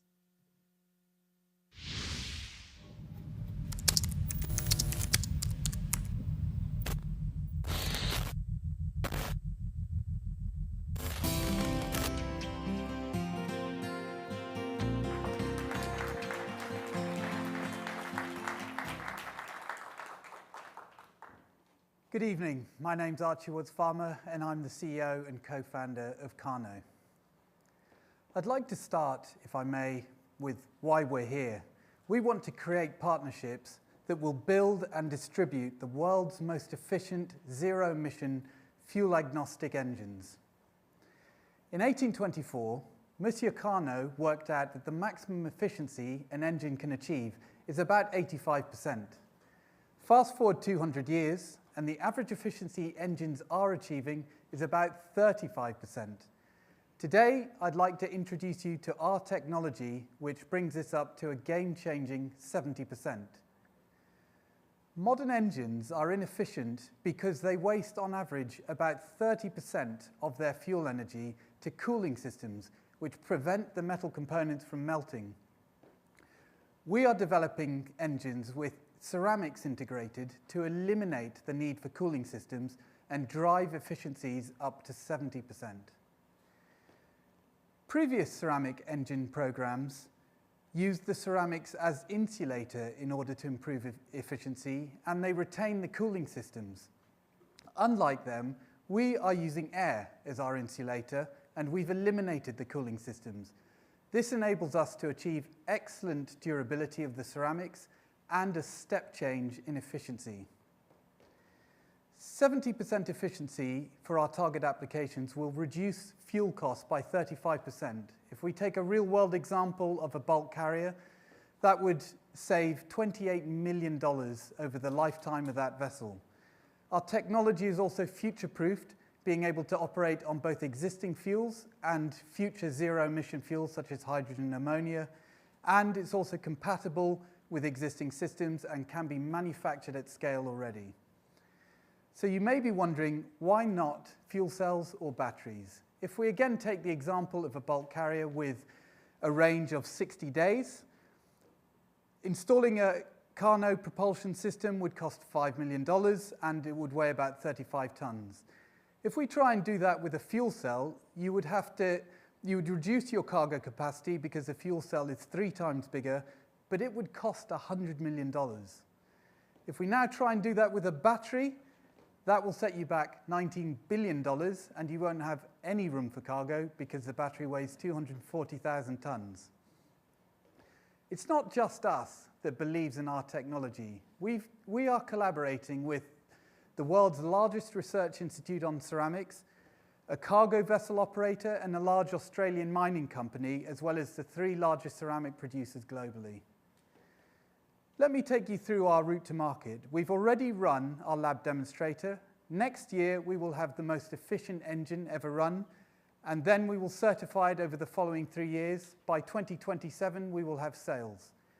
But we want to form partnerships with our end users, going from low-risk proof of value through to a full co-development partnership. And we also want to form partnerships with industrial partners who can manufacture our engines from design for manufacture, design for cost, to full volume production. In closing, we can't do this alone. We want to create partnerships to build and distribute the world's most efficient, fuel-agnostic, zero-emission engines. Thank you. Okay, good stuff. Yeah.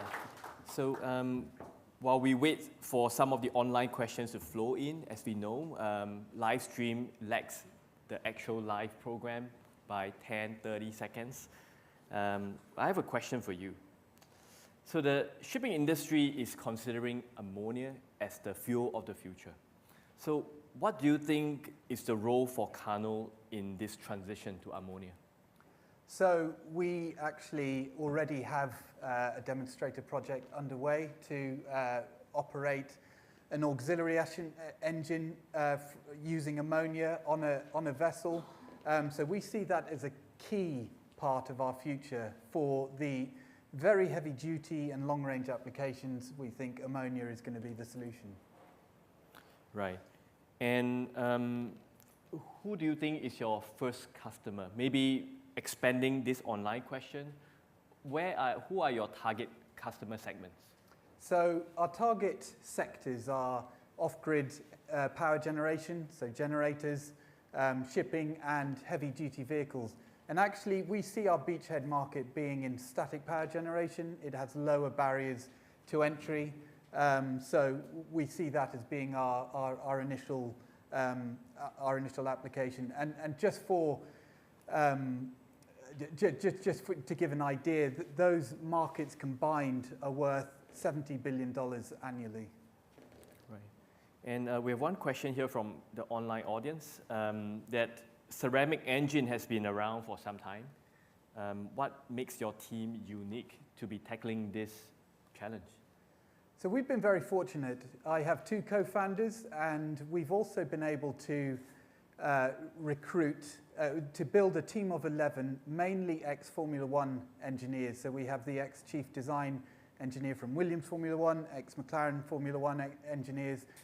We're able to not only achieve a very fast pace of development, but also a very effective pace, because you need those 2 things in Formula One. And that's why we believe we've got the team to really deliver this challenging project. All right, that's all the time we have for. Let's join our hands together again to thank Archie. Thank you.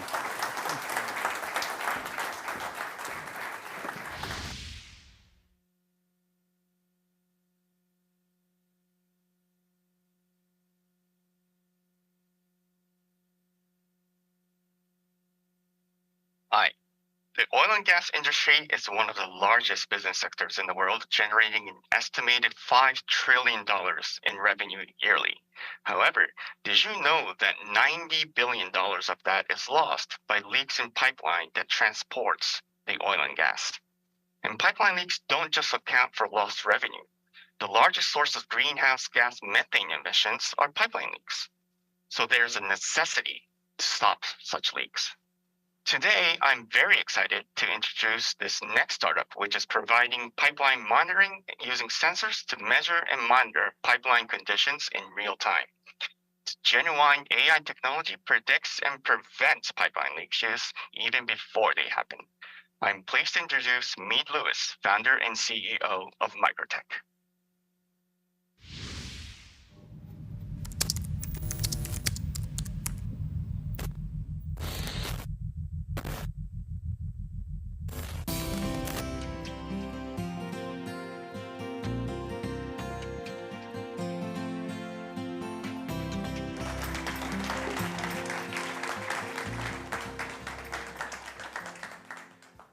All right, let's take a deep breath in, maybe get a drink of water, all right?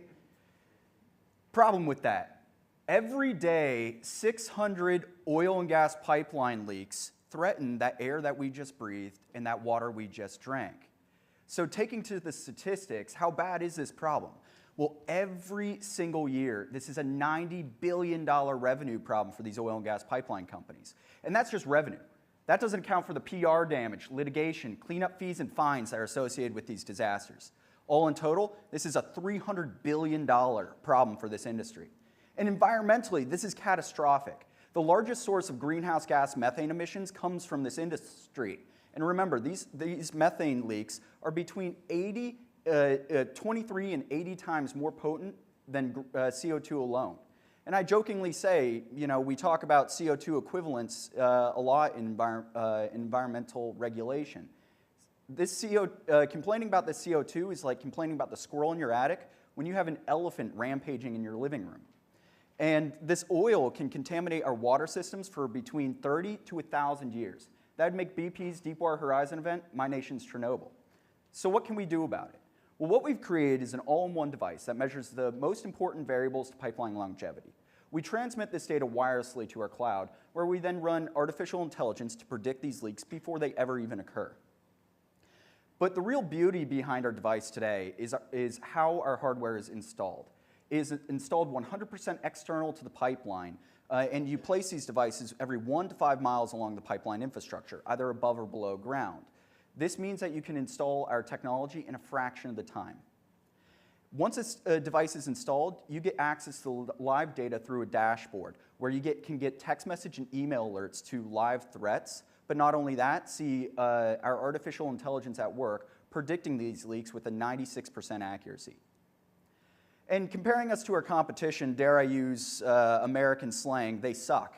All right, we measure far more variables. We measure them faster. We're the only ones that are truly wireless in this industry. Our installation times are a fraction of the other guys, and we are the only ones to use artificial intelligence on the first-party data that we collect. Not only that, but we're less expensive. And for these reasons and many more, we've attracted a lot of logos to using our product. We are working with some of the largest firms that you can name off the top of your head. All in total, they control about 17% of the total addressable market today. And our business model is also innovative. We charge $3,000 per mile per year of pipeline that we analyze. And not only does it save the average customer about $3 million annually, it can save some of the largest operators here in Japan $300 million annually. And our revenues show it. This year alone, we're going to be generating roughly $30 million. And our team is excellent. Once again, my name is Mead Lewis. I was the former CTO of 2 oil and gas firms before this, both sold for successful exits with substantial revenues to my investors. Not only that, but I co-founded an analytics firm where we also had my 3rd exit. Backing me up, my COO, he was the former executive at BAE Weapon Systems, where he designed and manufactured some of the weapon systems that are protecting Ukraine right now. And Mike Kaiser, he worked at IGT. And I know that we're here in Japan, but IGT is not Nintendo gaming, that's casino gaming. High security, high stakes asset with lots of statistics involved. And we're backed by a world-renowned board. So what are we asking for? We're asking for an investment of $30 million going through our investment bank. This will increase our total addressable market size by about $350 billion. Not only that, but we're also looking to deploy within the EMEA and APAC regions immediately. This could save these regions $28 million instantaneously. Not only that, but we're developing a subsea version of our solution. And so we're looking for partners with that. So thank you so much. I'd love to meet with you in the back, and we can discuss how we can change the world together.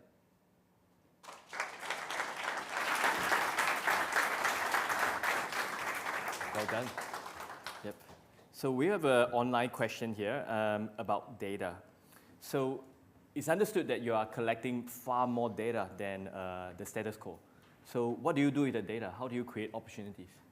Right, so by the end of this year, we'll be generating 1.8 billion new data points every single day. All right, so what we can leverage this data for is everything from insurance to national intelligence, where 70% of global terrorism is actually funded by this black market oil, where these bad guys tap into these pipelines, siphon off the commodities, and resell it to this black market. Not only that, but we can also get to commodities trading, for more transparent commodities trading, where we can tell you where every drop of oil is going and its likelihood of reaching its end destination. Interesting. And what kind of pipelines, what kind of types of pipelines can you monitor with your technology? Excellent question. So we can go on brand new installations, but also legacy pipelines because of the ease of installation. Not only that, but we can be applied to pipelines with coatings up to 4 inches thick. Even more so, we're not just monitoring steel and cast iron pipelines, but we can be attached to high-density polyethylene lines, which are becoming more common in this industry. Can you tell us again, what is your business model? Yeah, it's fully subscription-based. Okay, so what we do is we charge this $3,000 per mile annually for these customers. All right, so that means that we get reliable revenues on the services that we provide, but not only that, it's substantial savings to the customer. If you compare us to a fiber optic system, which are now on the market, a $100-mile installation of a fiber optic solution not only is worse than ours, but you'll be paying right about $30 million just for the fiber optic cable alone. That doesn't even include the sensors or the networking or the artificial intelligence or the installation. That's just for the cable. Meanwhile, for that same solution, you pay $300,000 with us, so it becomes a no-brainer. All right. Right, this is all the time we have for. Let's put our hands together once again for me.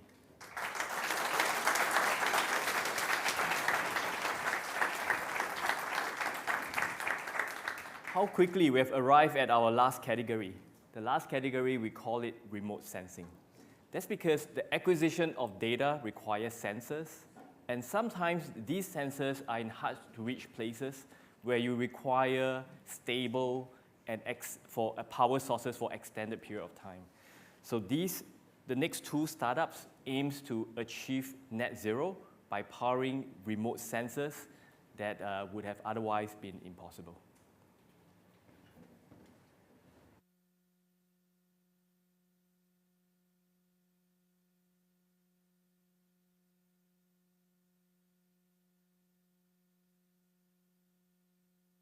Hello everyone, my name is Takahiro Ida. I'm a member of Offshore Business Group NYK. The next startup has created a very compact and persistent power source which can power devices for over 10 years. They have been in talks with NYK's various departments to seek the possible application of sensors powered by these technologies. Let's welcome Eiki Muniategi, CEO of Direct Kinetic Solutions.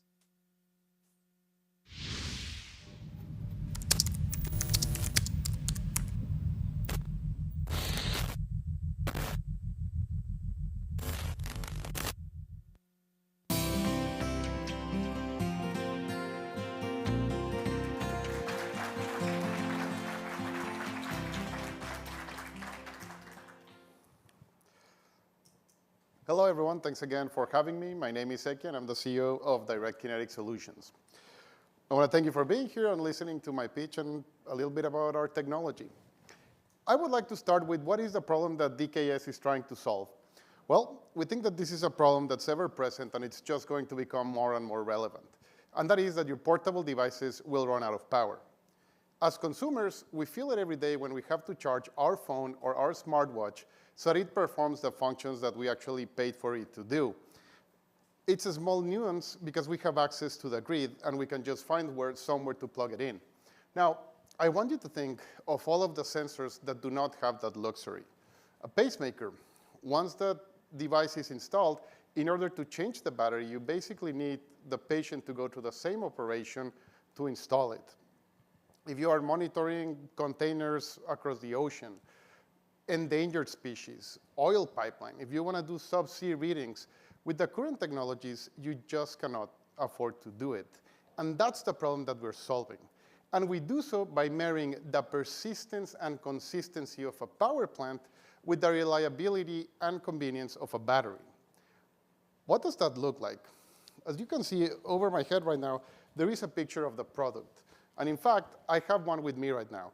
As you can see, the actual power generating device is about the size of a stamp. I'll have it with me, happy to show you on the tables later today. But this is very important because we can put this on the circuit board of your sensors. And a lot of people don't realize it, but in IoT, the standby function of the sensor generally eats up most of the battery, as it's where the sensor stays on the most. We take care of those functions, and we make sure that the battery is used for its critical operations. And we can extend the life of that device for 5, 10, or even 20 years. The technology, in principle, works as the same as a solar panel. It has the same generation principle. So to oversimplify it, we're taking a very small, very mellow sun, we're putting it on top of a solar panel, and we encapsulate it. Now, I want to talk a little bit about the company. These are the 4 pillars of why I think you should partner with us. First of all, our technology allows us to generate at least 3 times the power our competition does. We leverage our materials, and this is just the nature of them. We just make sure that we use what nature gave us. My team is fantastic. They have over 40 years of cumulative experience, more than 30 relevant publications, and they're frequently cited. And then, of course, the market opportunity. IoT sensors are becoming ubiquitous. We use them more and more, and we want to make sure that they're always on and giving us the information that we paid for them to do. And then lastly, why are we here today? We're looking for 3 things. On the product side, we're looking for a partnership. I want to solve your biggest pains. I want to understand where you need me to help you, whether that's monitoring empty containers, monitoring pipeline, applications that are hard to reach. I want to use my product to help you out on that. On the commercial side, we're looking for a partnership to develop channels to increase our manufacturing capabilities and have access to remote markets. And then lastly, an equity investment. We're always looking for strong partners that could help us enhance our products and services. With that being said, my name is Eki. I want to thank you for your time.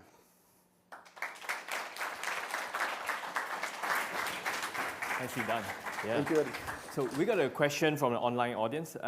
Is there any safety issues for your technology? Thank you, Eddie. That's a great question. The short answer is no. We make sure that we use a double and triple encapsulation on our devices. On their usual normal operation, there is no radiation exposure, and that's as with most industrial equipment. As long as you're not eating it or snorting it, you're safe around it. Right. Can you give us more examples of use cases for your technology? Yeah, certainly. So I can give you 2 really quick ones. We had a customer monitoring grain silos. They were looking for temperature and humidity. With a AA, their sensor was able to last for 1 year and transmit once a day. When we add our power source to their circuit board, they could last for 5 years, transmitting once an hour. And then another one is actually one of our fellow startups, Microtech. Their sensors rely on a solar panel, and that limits the markets that they can go. And especially with their ambition of going subsea, they needed to find a way to remove that solar panel. We are that way to remove that solar panel. Right. And this is an interesting question. How do you, how does your power source contribute to container management on a ship? Absolutely. So at the moment, we have an active contract with the United States Air Force, and we will have a product for them to test on site by the middle of next year. It is a GPS tag. They were getting between 6 months and a year of service on it because it is a very active, very big tag. But the learnings on it, we can apply to GPS monitoring for containers. And the beauty of the devices, because of their size and their nature, they will function regardless of temperature, pressure, weather, and again, if you're monitoring valuable assets or you're just sitting idle for a long time, we will make sure that you don't lose sight of those assets. Right. So I cannot help but ask this question. Your co-founder, from what we found out, has just been listed on the Forbes list of 30 under 30. Can you tell us more about your team? Yeah, certainly. I mean, as I mentioned on the 4 pillars slide, I think that my greatest asset is the team by far, and I cannot talk enough about them. On the technical side, my 3 PhDs this is their life's work. They want to see it move from the lab into a real life application. The electrical team is fantastic, and I've worked with many electrical teams, but what these guys do is just magic. And on the non-technical, on the business side, Joanna, my partner, it's a blessing to have her instincts for marketing, project, product, and operation management are just off the charts, and I think that 30 under 30 recognition was well deserved. All right, this is all the time we have for. Thanks. Thank you, Eddie. Thank you. Thank you, everyone.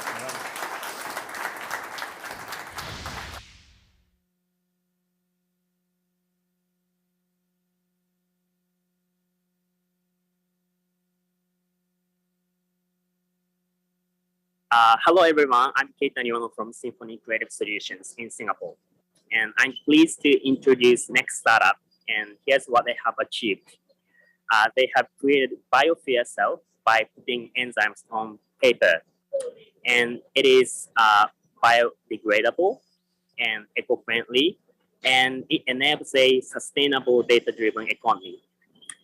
They have been talked with NYK Group and to build temperature monitors for electric vehicles, and also ambient sensors for medical products that our group company is handling in. So let me introduce Ju Hamon, co-founder and CEO of BFC. Thank you.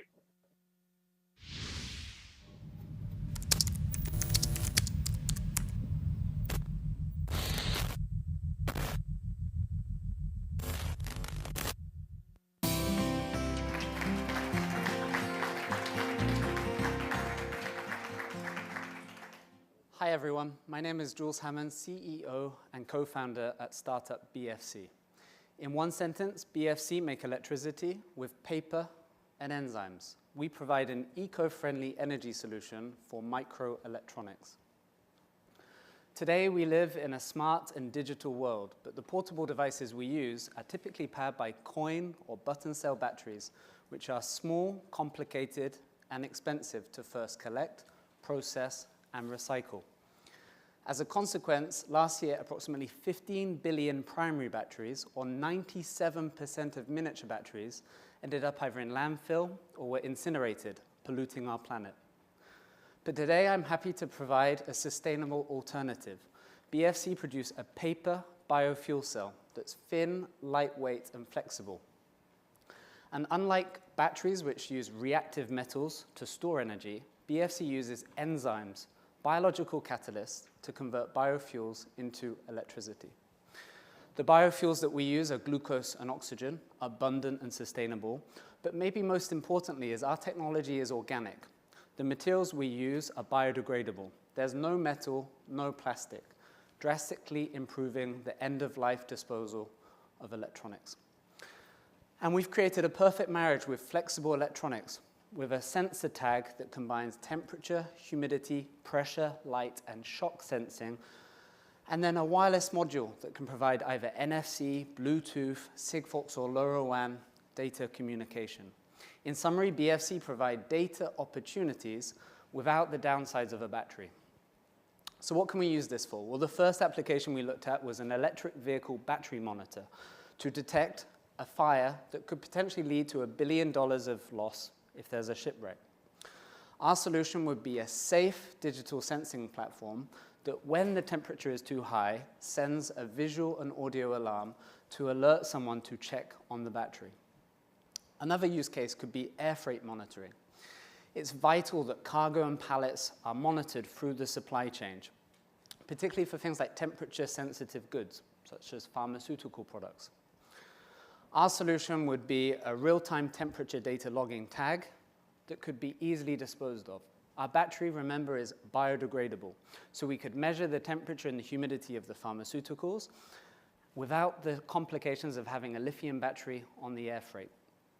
So I stand here because together we're looking to power the future of nature, and I'm looking for Mitsubishi Corporation or NYK Line to find opportunities to run pilots for maybe $10,000 to test hundreds of our paper batteries with our digital tag for a new, connected, smart, and sustainable future. Thank you.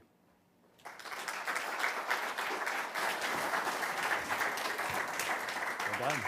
Right, we have a question online. As a business, what's the biggest challenge you have at a BFC now? The biggest challenge for us now is the scale up. We currently are producing 1,000 of these per day using a robotic sheet-to-sheet process, but we're now transitioning to a roll-to-roll printed process so that we can produce 1 million units per day. During that phase, we need investment, but we also need clients. We need to see what the opportunities could be from 2024 onwards with our technology. Right. So you mentioned an application for EV battery monitoring at sea, right? To what extent has the technology been proven for that application? Sure. So in 2015, our research group released a paper where we kept the biofuel cell operating for 12 months at stable temperature. At the moment, in real-life conditions, we estimate up to 2 months. It clearly depends on how many measurements or how many messages you send wirelessly.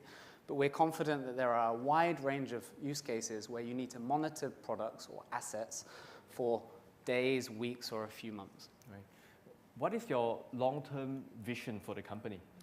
The long-term vision is a paper sticker, a label, that provides data opportunities without the downsides of a battery. Really a paper label that you can dispose of in the bin, but provide lots of data opportunities in the business.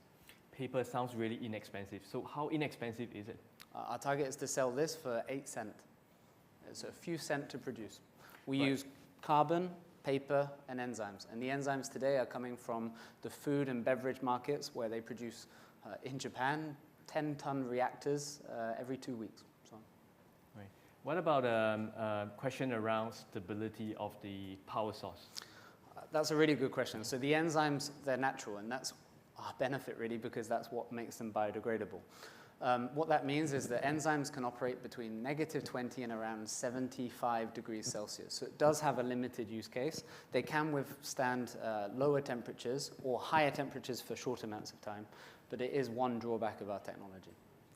All right, this is all the time we have for questions. Let us join our hands together again to thank Jules.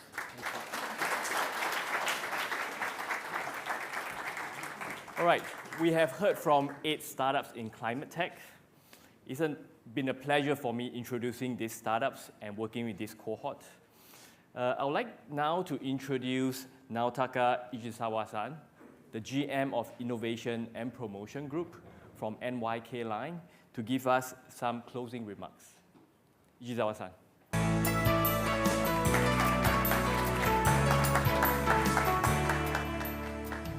Hi, distinguished guests, ladies and gentlemen. Thank you very much for coming here today. So I'm Ishizawa. I'm a dean of our in-house academy called NYK Digital Academy. First of all, so huge congratulations of the class of the 2022 with the Startupbootcamp Decarbonize. Azora design, bio-design Victor, and the BFC of the Jules, and keynote of the Achi, and direct kinetic solution of Eki, and the microtech of the middle, purifier lab, and Mashu, and Neil, and Lay, and Terrastar of the Matt and the Paul. Thank you very much.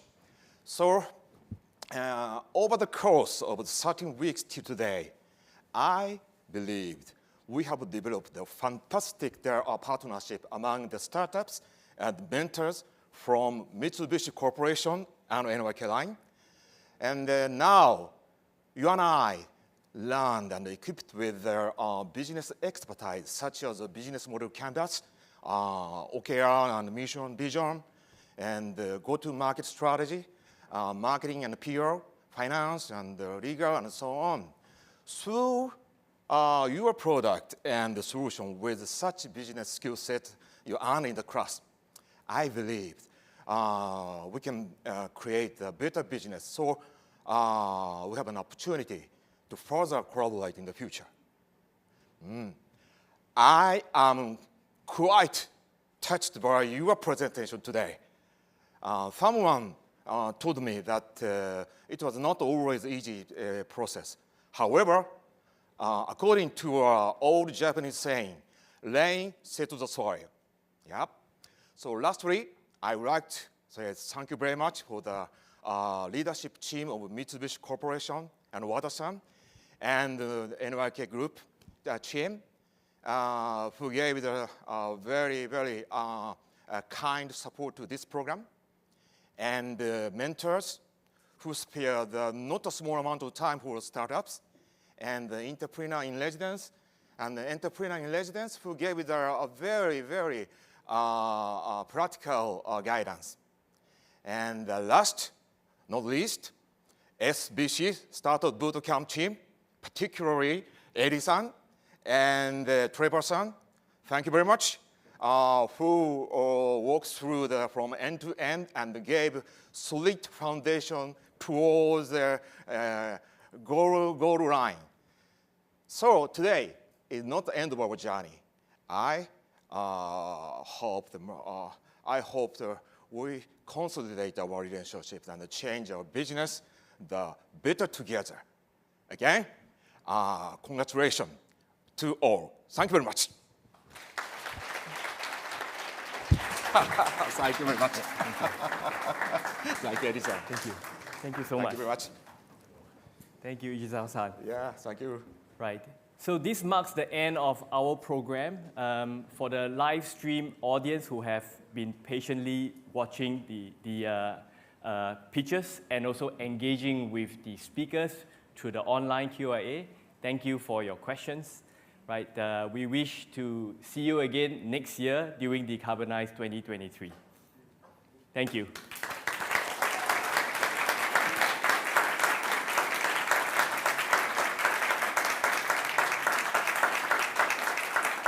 Now, for the live audience, right, you're welcome to enjoy some food and drinks, right, that we have prepared for you at the back of the room, and also to continue your conversations with the startups. Each startup has been allocated one table.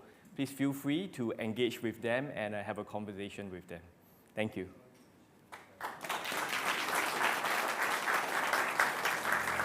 And just one more mini announcement, right? As we enter into networking for the next 45 minutes or so, after 45 minutes, right, at about 6:45, we have a small surprise that is going to happen on stage, right? If you'd like to know what that surprise is, please stay, right? And then join us until that time. Thank you.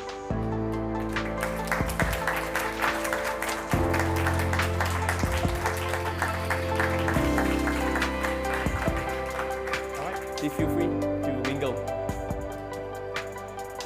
And as everyone is making their way towards the food and refreshments, right? May I request for the startup founders to come to the stage for photo taking. Yeah. No, later, the founders. Yeah. In a while. Yeah.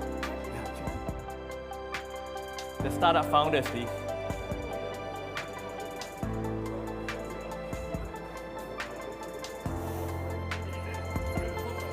Photo for the startups. Yeah. Startups first, then yeah, the mentors can get ready.